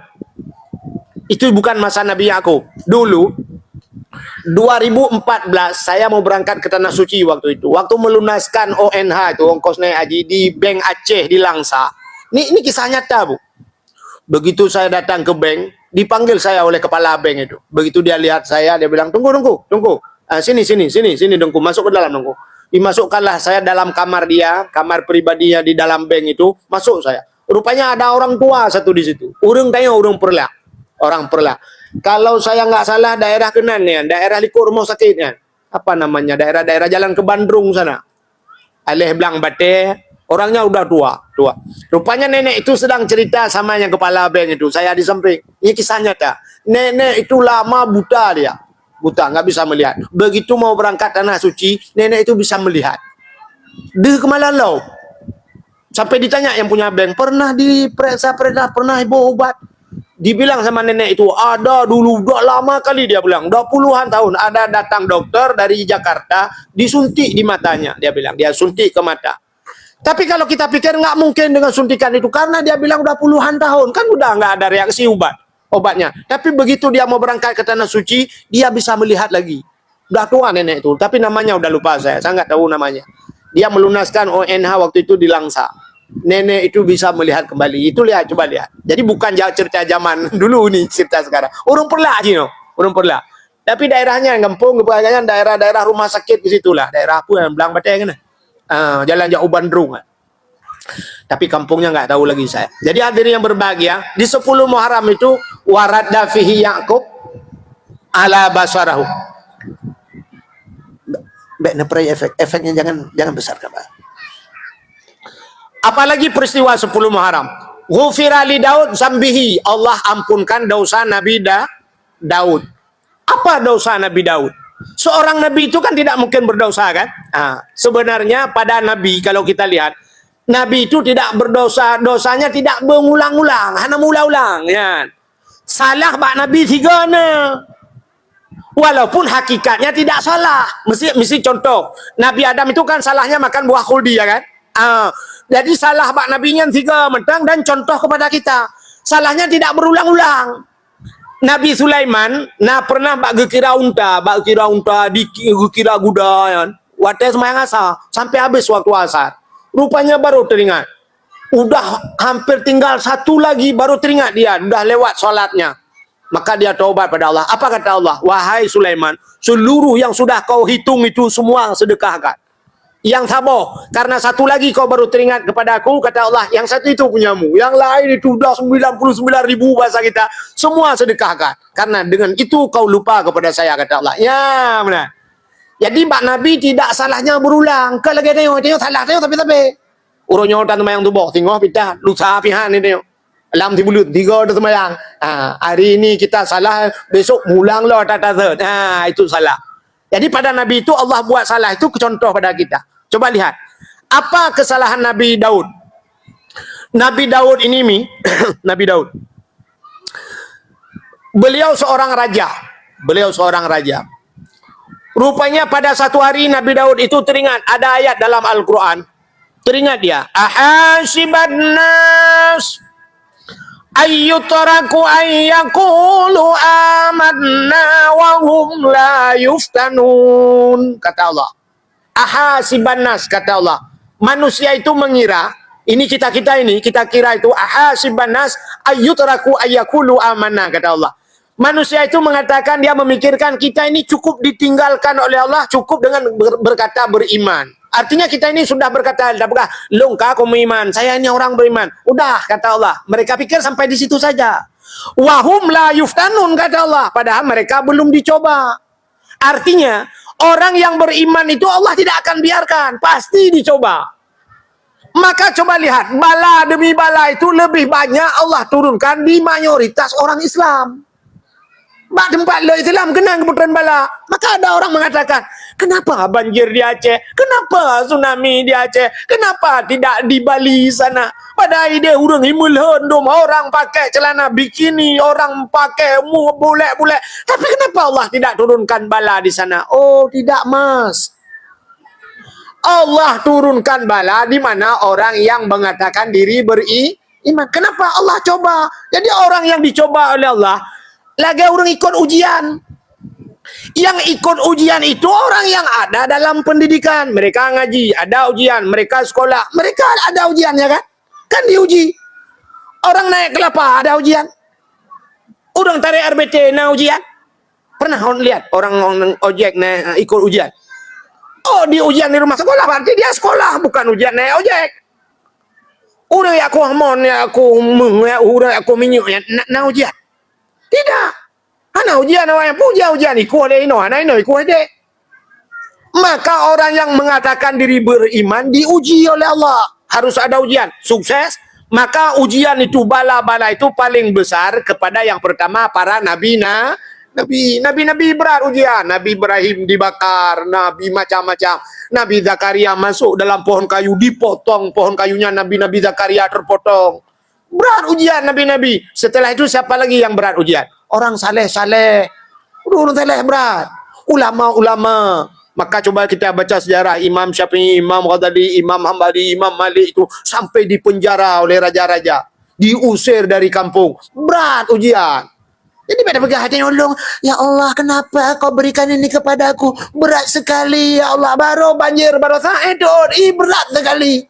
Kau lain kaya-kaya lah rumah. Ini pegah berat sekali. Ya kan? Tanya mengeluh. Rupanya, orang malim, orang alim, orang saleh, dengku-dengku itu berat ujiannya. Kita yang nggak apa-apa, ini mana ada ujian? Nggak ada ujian apa-apa. Maka,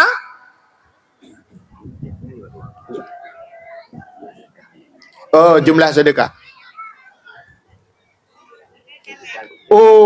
Alhamdulillah. Jumlah sedekah malam ini 4.950.000 rupiah.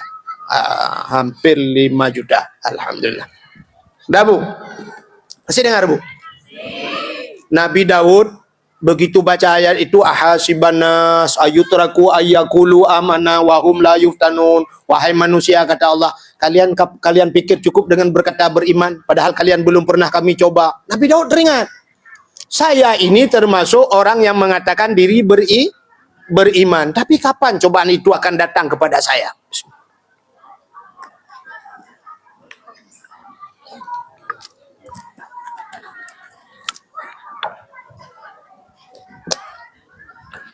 Teringat Nabi Daud, kapan cobaan itu datang? Saya ini termasuk orang yang mengaku diri beriman. Rupanya lama-lama lupa Nabi Daud dengan ucapan ini. Kapan cobaan itu datang? Pada satu hari Bu, pada satu hari, Nabi Daud sedang santai di istananya. Terbanglah seekor burung. Masuklah burung itu dalam istana Nabi Daud. Dan burung itu seumur hidup Nabi Daud belum pernah lihat burung seperti itu. Burungnya cantik, suaranya merdu, cukup laga, iku panjang, cukup cantik. Belum ada burung seperti itu. Burung itu terbang ke istana Nabi Daud. Dia mutar-mutar dalam istana Nabi Daud. Kemana burung itu berputar, ke situlah berputar kepala Nabi Daud. Wah, Nabi Daud. Kalau bahasa kita hampir 2 jam burung itu nggak pernah berdiri dia. Nabi Daud mutar juga kepalanya hampir 2 jam. Akhirnya burung ini keluar. Dia keluar istana. Penasaran Nabi Daud, belum pernah melihat burung itu. Diikutinlah oleh Nabi Daud dari belakang. Nabi Daud ikut burung itu terbang. Rupanya akhirnya datanglah di satu tempat ada pohon rindang. Bak kayak miu, bahasa Aceh. Burung itu hinggap di pohon kayu itu. Begitu pohon kayu itu burung itu hinggap di pohon kayu. Di bawah pohon kayu itu ada kolam kecil. Rupanya airnya jernih. Ada seorang perempuan mandi di situ, di kolam itu. Begitu dia mandi, habis mandi, dia bangun dari kolam itu, dia duduk di bawah pohon itu. Burung itu ada di atas, perempuan itu di bawah. Perempuan itu cantiknya luar biasa, rambutnya panjang, hitam, matanya berkilat, cantik kali lah. Rupanya Nabi Daud sedang melihat burung itu, dipandang burung. Rupanya berkediplah mata Nabi Daud. Di saat berkedip mata Nabi Daud, dia lihatlah di bawah pohon itu, nampaklah perempuan itu. Si perempuan itu juga lihat Nabi Daud. Dia pandang Nabi Daud pandang dia, terjadilah pandangan pertama awal aku berjumpa, seolah-olah hanya impian yang belaka. Kalau bahasa orang sini, dari mana datangnya lintah? Dari sawah turun ke kali. Dari mana datangnya cinta? Dari setangnya turun ke jari-jari lah. Nabi Daud pun di dadanya. Masya Allah. Cantik burung yang di atas, lebih cantik burung di bawah. Rupanya Nabi Daud ada duk di dadanya, hanya tanda jodoh.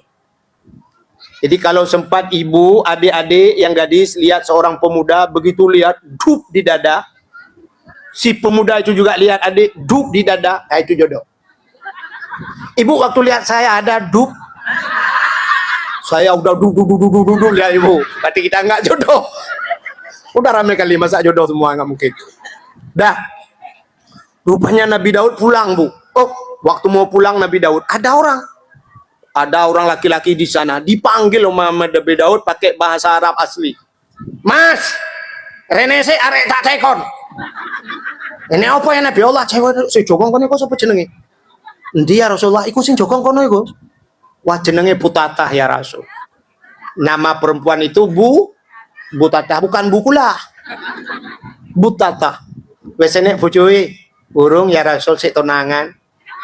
Sapa jenenge tunangane? Tunangannya jenenge Auria. Jadi seorang laki-laki bernama Auria. Oh, makasih Mas. Ya, suwun ya Rasul.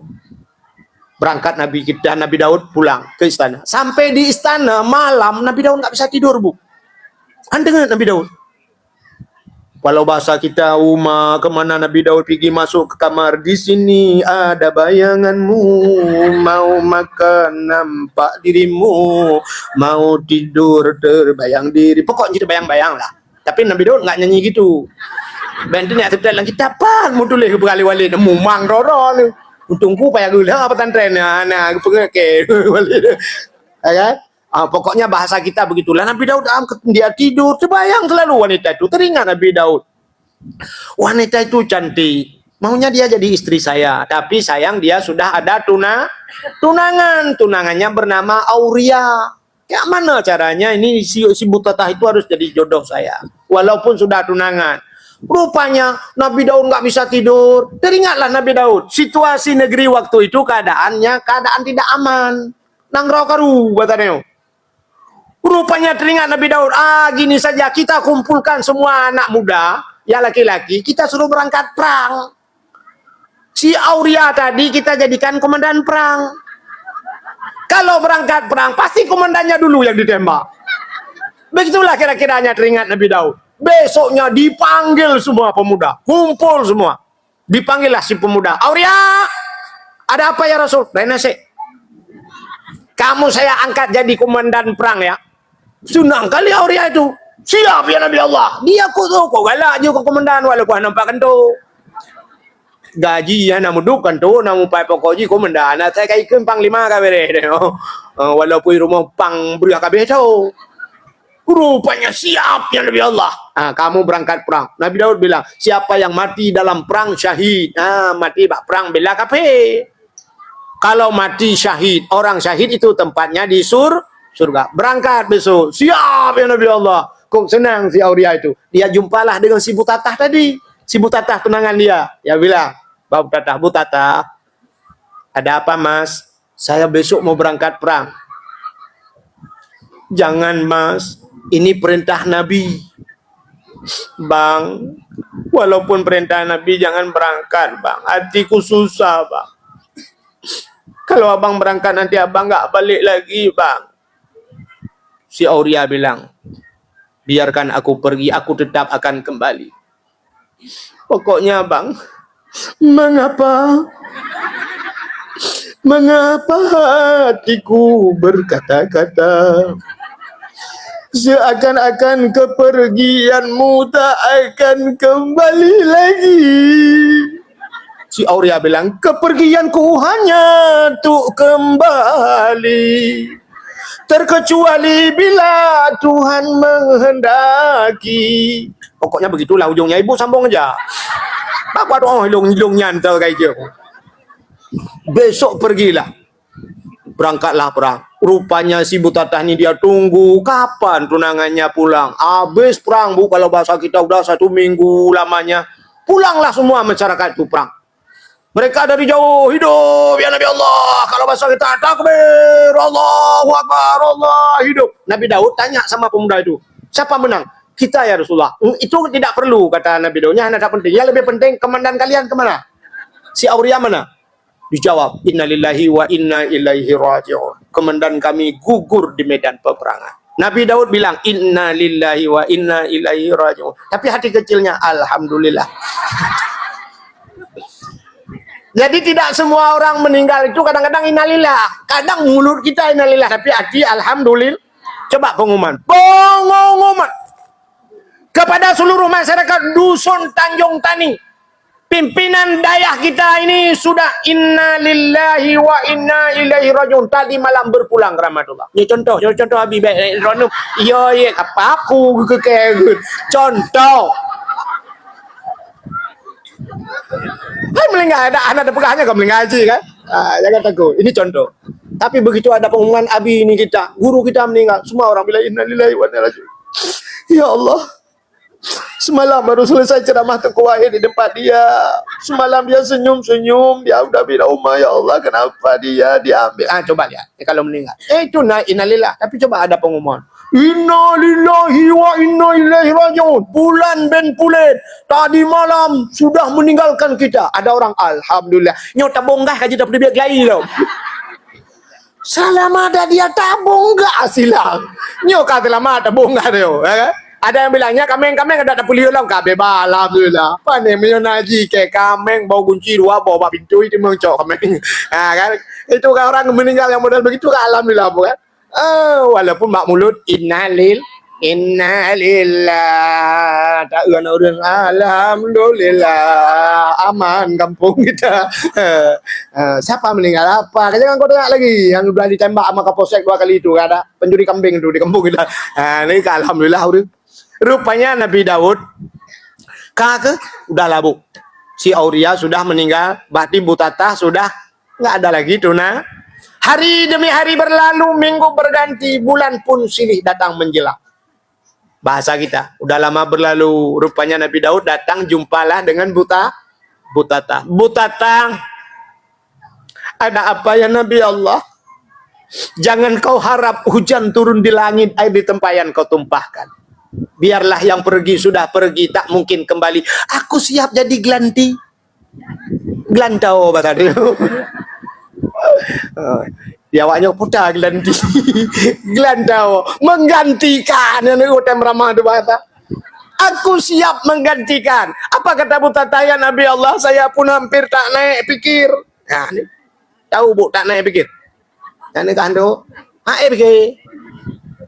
Bahasa Aceh Han tidak mau, kan naik. BKE kan. Berarti pikir tidak naik pikir berarti. Pikir. Udah jangan kata lalu. Ya Rasulullah, saya masih jangan kau tunggu lagi. Aku akan siap menggantikan. Kalau bahasa kita akhirnya oke lah jawaban si Butata itu dia mau kawin dengan Nabi Daud. Kawinlah, menikahlah mereka dengan Nabi Daud. Begitu menikah dengan Nabi Daud, Bu, ternyata pada satu hari masih dalam situasi bulan madu, sedang senang-senangnya Nabi Daud. Rupanya ayat yang dibaca itulah Allah berikan. Ahasibannas. Kau pikir cukup berkata beriman? Tunggu. Ayutraku ayakulu amanan wahum la yuftanun. Kau tidak pernah aku coba. Rupanya cobaan itu datang. Nabi Daud sedang senang-senang di istana. Datang 2 orang ke istana Nabi Daud bertengkar. Masalahnya sepele, masalah kambing. Yang satu punya kambing 99 ekor. Yang satu lagi punya kambing 1 ekor. Orang yang punya kambing 99 ekor minta beli kambing yang 1 ekor. Supaya genap 100. Orang yang punya kambing 1 ekor, dia tidak mau jual karena itu kambing satu-satunya. Rupanya yang punya kambing 99 ekor tidak memaksa. Kok jual apa enggak? Supaya pas 100. Dia tidak mau jual. Akhirnya bertengkar, dibawalah ke hadapan Nabi Daud. Begitu dijelaskan, ditanya sama Nabi Daud, ada masalah apa ini? Ya Rasulullah, saya punya kambing 1 ekor. Tapi ini punya kambing 99 ekor. Dia minta beli kambing saya 1 ekor. Supaya pas 100. Saya tidak mau jual ya Rasul. Karena kambing ini saya satu-satunya. Ini pusaka ya Rasul, bukan pelangi. Pusaka modal. Ini satu-satunya peninggalan orang tua saya. Dia 99 ekor, dipaksanya saya jual supaya genap 100. Apa itu ya Rasul? Nabi Daud mendengar ini, marah Nabi Daud. Ke siapa marah? Ke yang punya kambing 99 Marah Nabi Daud. Bahasa kita merepet Nabi Daud. Kalau bahasa kita Nabi Daud bilang, memang kau tidak punya otak. Itulah kira-kiranya. Tapi Nabi Daud pernah yang kan? Nyah balung kan? Memang kau ini sudah nggak punya perasaan. 99 ekor kambing. Kambing orang 1 ekor kau mau kau paksa kau ambil punya dia. Marah Nabi Daud. Rupanya yang punya kambing ini begitu dimarah oleh Nabi Daud, dia senyum, Bu. Nabi Daud teringat ini orang malah kita marah dia senyum. Dimarah lagi, dibentak lagi oleh Nabi Daud, dia senyum nyinyir lagi. Teringat Nabi Daud, kok saya marah dia senyum. Akhirnya Nabi Daud introspeksi diri.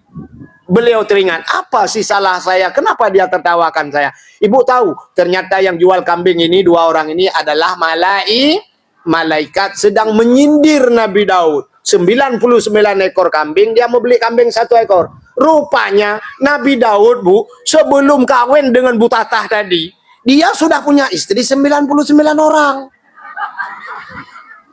Nabi Daud itu 99 100 istri Nabi Daud. Nabi yang paling sikit istrinya itulah Nabi Muhammad. 9 ada yang mengatakan 11. 9. Umat yang paling sedikit, umat Muhammad 4 orang bisa kawin. Umat Nabi lain banyak-banyak bisa kawin. Umat Muhammad bisa kawin 4 orang, tapi kita berani cuma 1.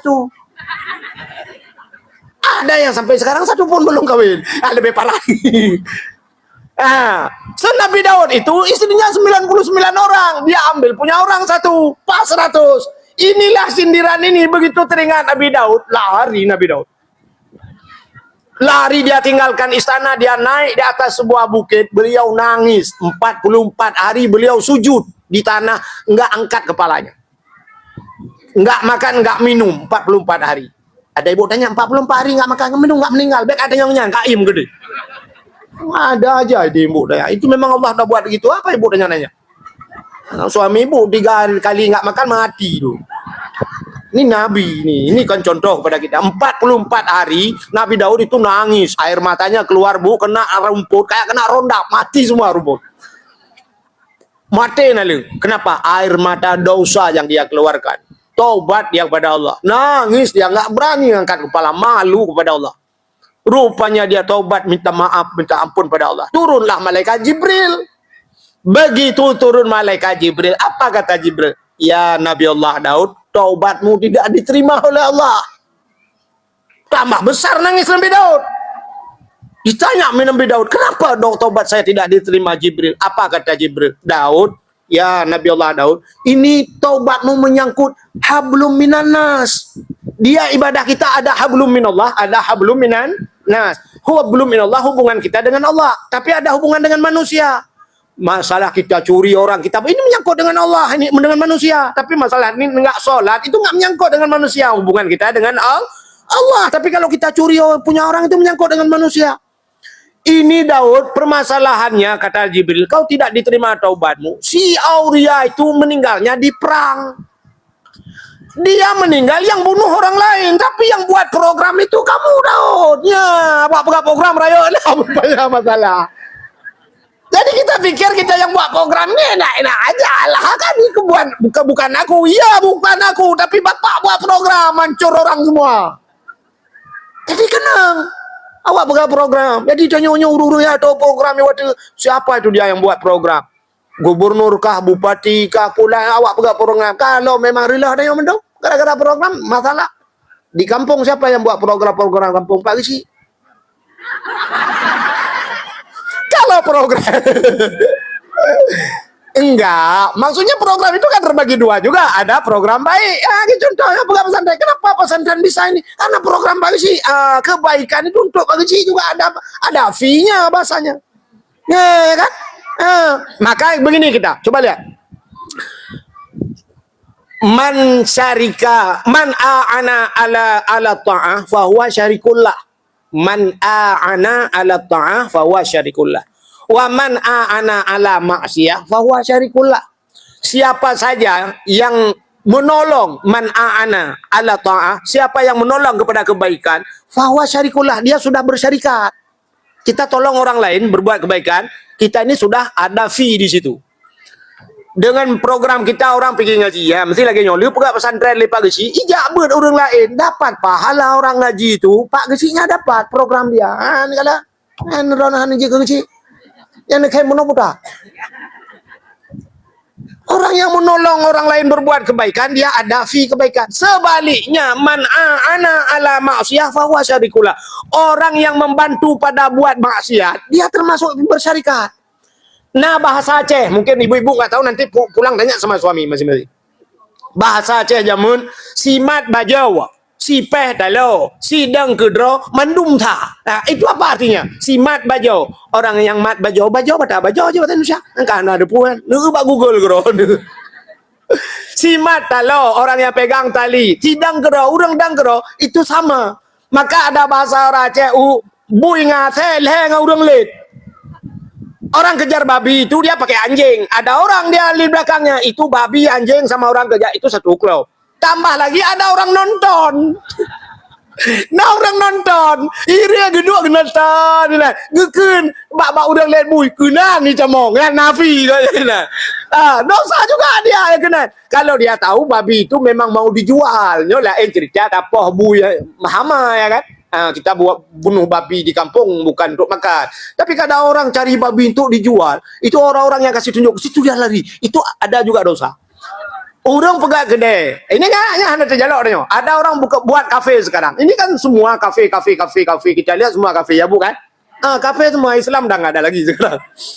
Orang buat kafe. Di kafe itu ada tempat remang-remangnya di sana. Ada lampu remang-remang. Ibu dahurung ijak yang mencewek kena. Mencewek. Nyan gara-gara yang mencewek, nyan yang punya kafe itu ada fee mencewek. Di kafe itu sekarang semua ada cok listrik. Ada cok untuk orang ngecas HP. Di situ anak muda duduk sampai tengah malam, dia main game, main judi itu. Judi. Dia sediakan tempat. Walaupun kita bilang, "Ilang mana aku kupu belau iya." Tapi drone nu sedianya, listrik nu sedia ngai main HP, tahu kita dia berjudi segala. Itu dosa juga yang buat kafe itu. Ya, ini nanti jalok dia. Tapi gak ada orang jual sabu-sabu makan haram. Yang lagi kan baju hari mah. Kita sediakan tempat di tempat kita. Jadi menyediakan tempat. Dia tidak berzina, tapi dia menyediakan hotel untuk berzina orang. Banjian pak dosanya. Dosa juga dia menyediakan tempat. Ya, negara. Makanya man a'ana ala ta'ah fahuwa syarikullah. Orang yang membantu kepada kebaikan, dia dapat fee. Begitu sebaliknya man a'ana alal maksiyah. Orang yang membantu kepada maksiat, dia termasuk. Yang orang teken, orang tampung. Maka polisi sekarang menangkap pencuri kan bukan yang orang mencuri aja. Si penampung juga ditangkap. Ico Honda li cuy, pudo orang tanya, "Rum ini Ico Honda." Ini Hondanya. Bapak yang tahu. Saya enggak. Kereta ditaruh di rumah saya. Bapak tahu dia. Ini. Kenapa ini Bapak? Ini Honda curi. Bapak penampung. Agak Ico sini kalah. Maka rohlah mencarikannya. Jadi waktu lumpur penuh Pak Kecil. Semua ketawain Pak Kecil ngancok. Rupanya inilah yang pernah dikerjakan Nabi Daud. Kata Jibril, dia si Auria tadi terbunuh. Bukan kau yang bunuh Daud, tapi programmu. Taubatmu tidak diterima oleh Allah. Nabi Daud tanya sama Jibril, "Ya Jibril, jadi gimana caranya ini Jibril?" Apa kata Jibril? "Wahai Daud, turun engkau dari bukit ini, cari kuburan si Auria itu di medan perang. Datangi kuburannya, lalu duduk di atas kuburannya. Minta pada Allah agar Allah mengizinkan kau berbicara dengan roh si Auria tadi. Minta maaf." Turunlah Nabi Daud dari bukit itu. Udah 44 hari nangis Nabi Daud.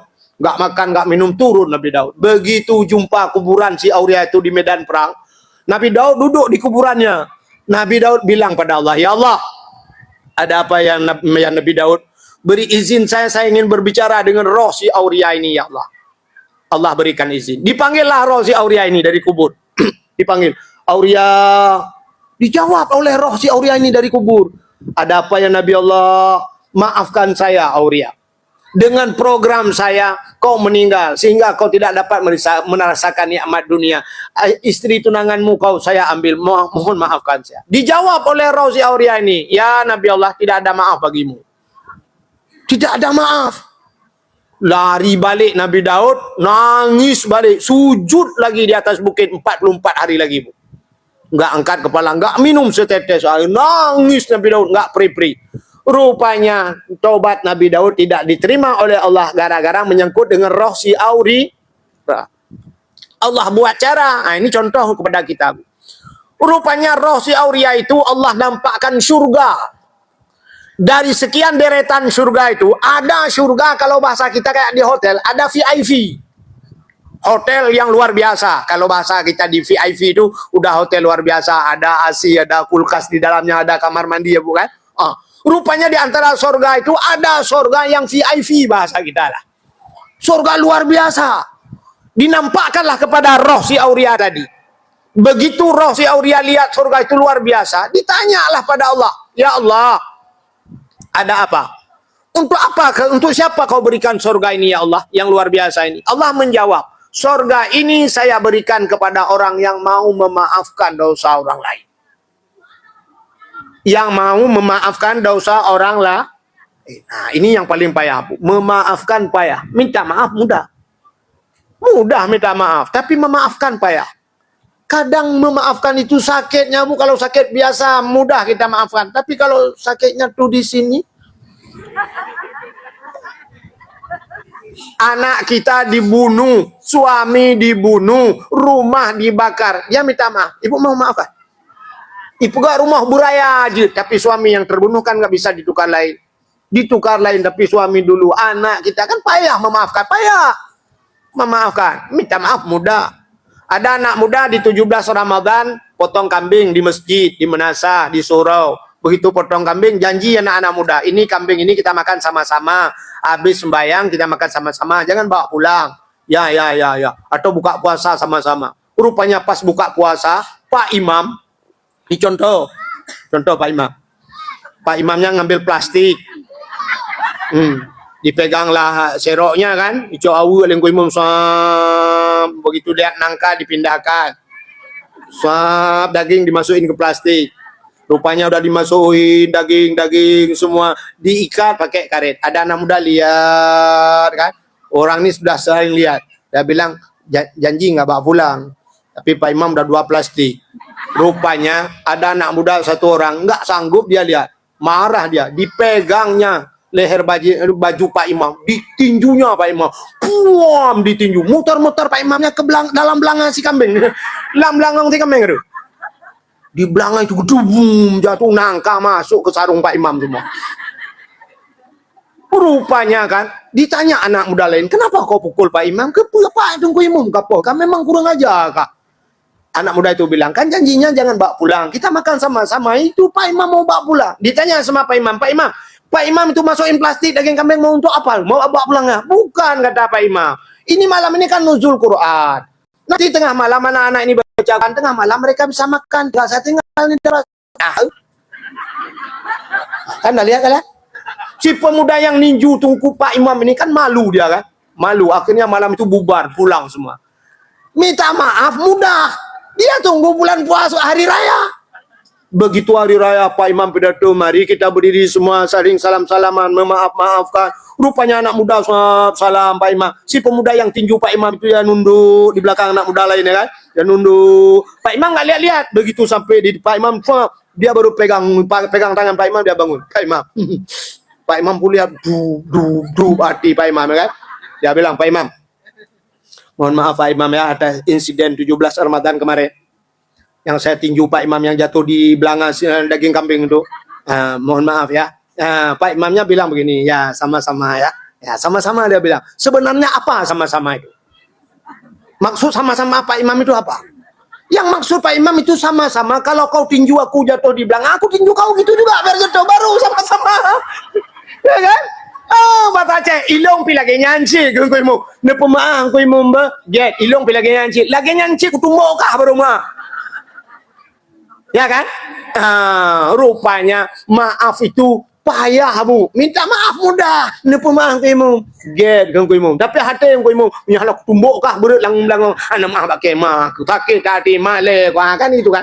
Malu maka memaafkan. Jadi surga yang Allah berikan itu yang luar biasa bagi orang yang mau memaafkan orang lain. Ini dinampakkan kepada roh si Aulia tadi. Begitu roh si Aulia dengar itu, apa kata roh si Aulia? Ya Allah, saya punya problem dengan Nabi Daud.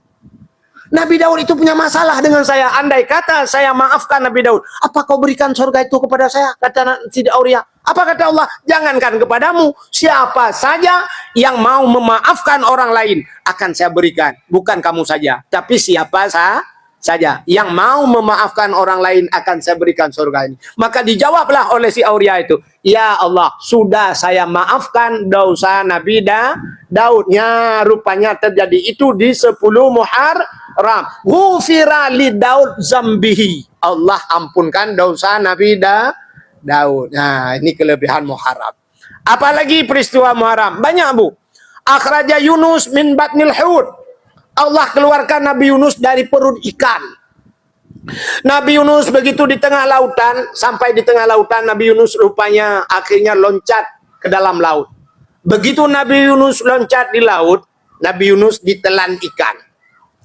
Masih dengar, Bu? Yuk pulang, Bu, yuk.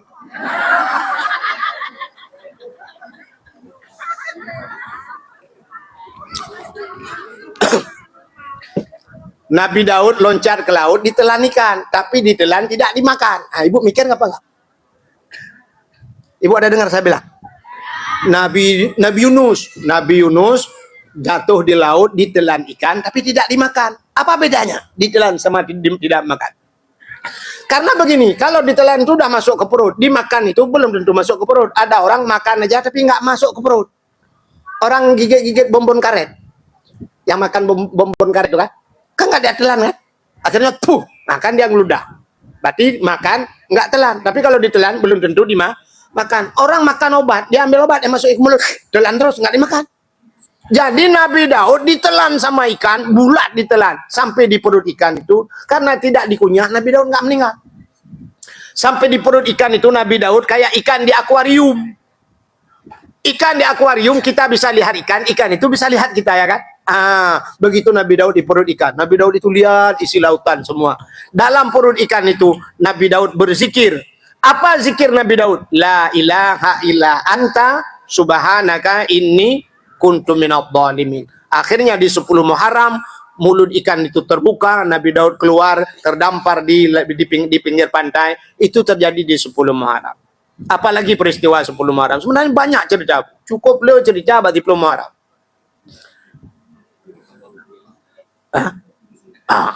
Jadi banyak lagi cerita-cerita di 10 Muharram itu nggak sempat kita cerita. Ada akhraja Nuha minas safinah, keluar Nabi Nuh dengan kapalnya. Juga ada cerita Nabi Allah Adam diterima taubatnya. Banyak ceritanya. Tapi malam ini inilah. Jadi peristiwa di 10 Muharram itu mudah-mudahan dengan kita memperingati Muharram ini, Allah banyak sekali melepaskan peristiwa-peristiwa orang dari penjara dan sebagainya, termasuk Nabi Yusuf Allah keluarkan dari penjara. Mudah-mudahan dengan Muharram ini Allah keluarkan kita dari segala kemaksiatan, Allah keluarkan kita daripada segala kesempitan. Ya, mudah-mudahan kita ini Allah berikan nikmatnya kepada kita semua. Hadirin yang berbahagia, tanpa terasa jam 11:30 waktu Indonesia bagian Tanjung Tani. InsyaAllah lain waktu dan kesempatan nanti kita sambung lebih luas, lebih panjang. Sebagai penutup, sama-sama sebelum Ibu angkat pantat, mari kita angkat tangan dulu. Tabut jaro dan doa, mudah-mudahan doa kita diterima di tempat ini. A'udzubillahi minasyaitonirrajim. Bismillahirrahmanirrahim. Alhamdulillahi rabbil alamin, hamdan yuwafi ni'amahu wa yukafi'u mazidah. Ya Rabbana lakal hamdu wa lakal syukru kama yanbaghi li jalali wajhikal karimi wa azimi sultanik. Allahumma salli ala sayyidina Muhammad wa ala alihi wa sahbihi ajma'in.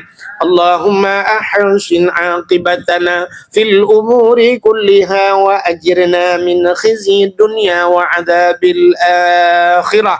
Allahumma inna nas'aluka ridhaka wal jannata wa na'udzubika min sakhatika wan nar. Allahumma sallimna wa sallim qulubana wa sallim tauhidana wa sallim ma'rifatana wa sallim islamana wa sallim amwalana wa sallim ajsadana. Sallimna ya Allah min bala'i dunya wa azabil akhirah. Sallimna wa ahli baitina ya Allah min fitnatil mahya wal mamati wa min syarri fitnati masihid dajjal. Rabbana taqabbal دعاءنا يا ربي مولانا إنك أنت السميع العليم وتب علينا يا ربي مولانا إنك أنت التواب الرحيم اللهم سلمنا وسلم قلوبنا وسلم توحيدنا وسلم معرفاتنا وسلم إسلامنا وسلم أموالنا وسلم أجسادنا سلمنا وأهل بيتنا وسلم صاحب المكان يا كريم من بلاء الدنيا وعذاب الآخرة ربنا آتنا في الدنيا حسنة وفي الآخرة حسنة وقنا عذاب النار وصلى الله وسلم على سيدنا محمد وعلى آله وصحبه وبارك وسلم والحمد لله رب العالمين صلى الله وسلم على النبي سيدنا محمد وآله وصحبه أجمعين الله صلى الله وسلم على النبي سيدنا محمد وآله وصحبه أجمعين الله صلى الله ربنا على نور العالمين محمد المصطفى سيد المرسلين وعلى آله وصحبه ajma'in. Lebih dan kurang-kurang dan lebih mohon maaf. Akhirul kalam. Usikum binafsi wa taqwallah. Wassalamualaikum warahmatullahi wabarakatuh.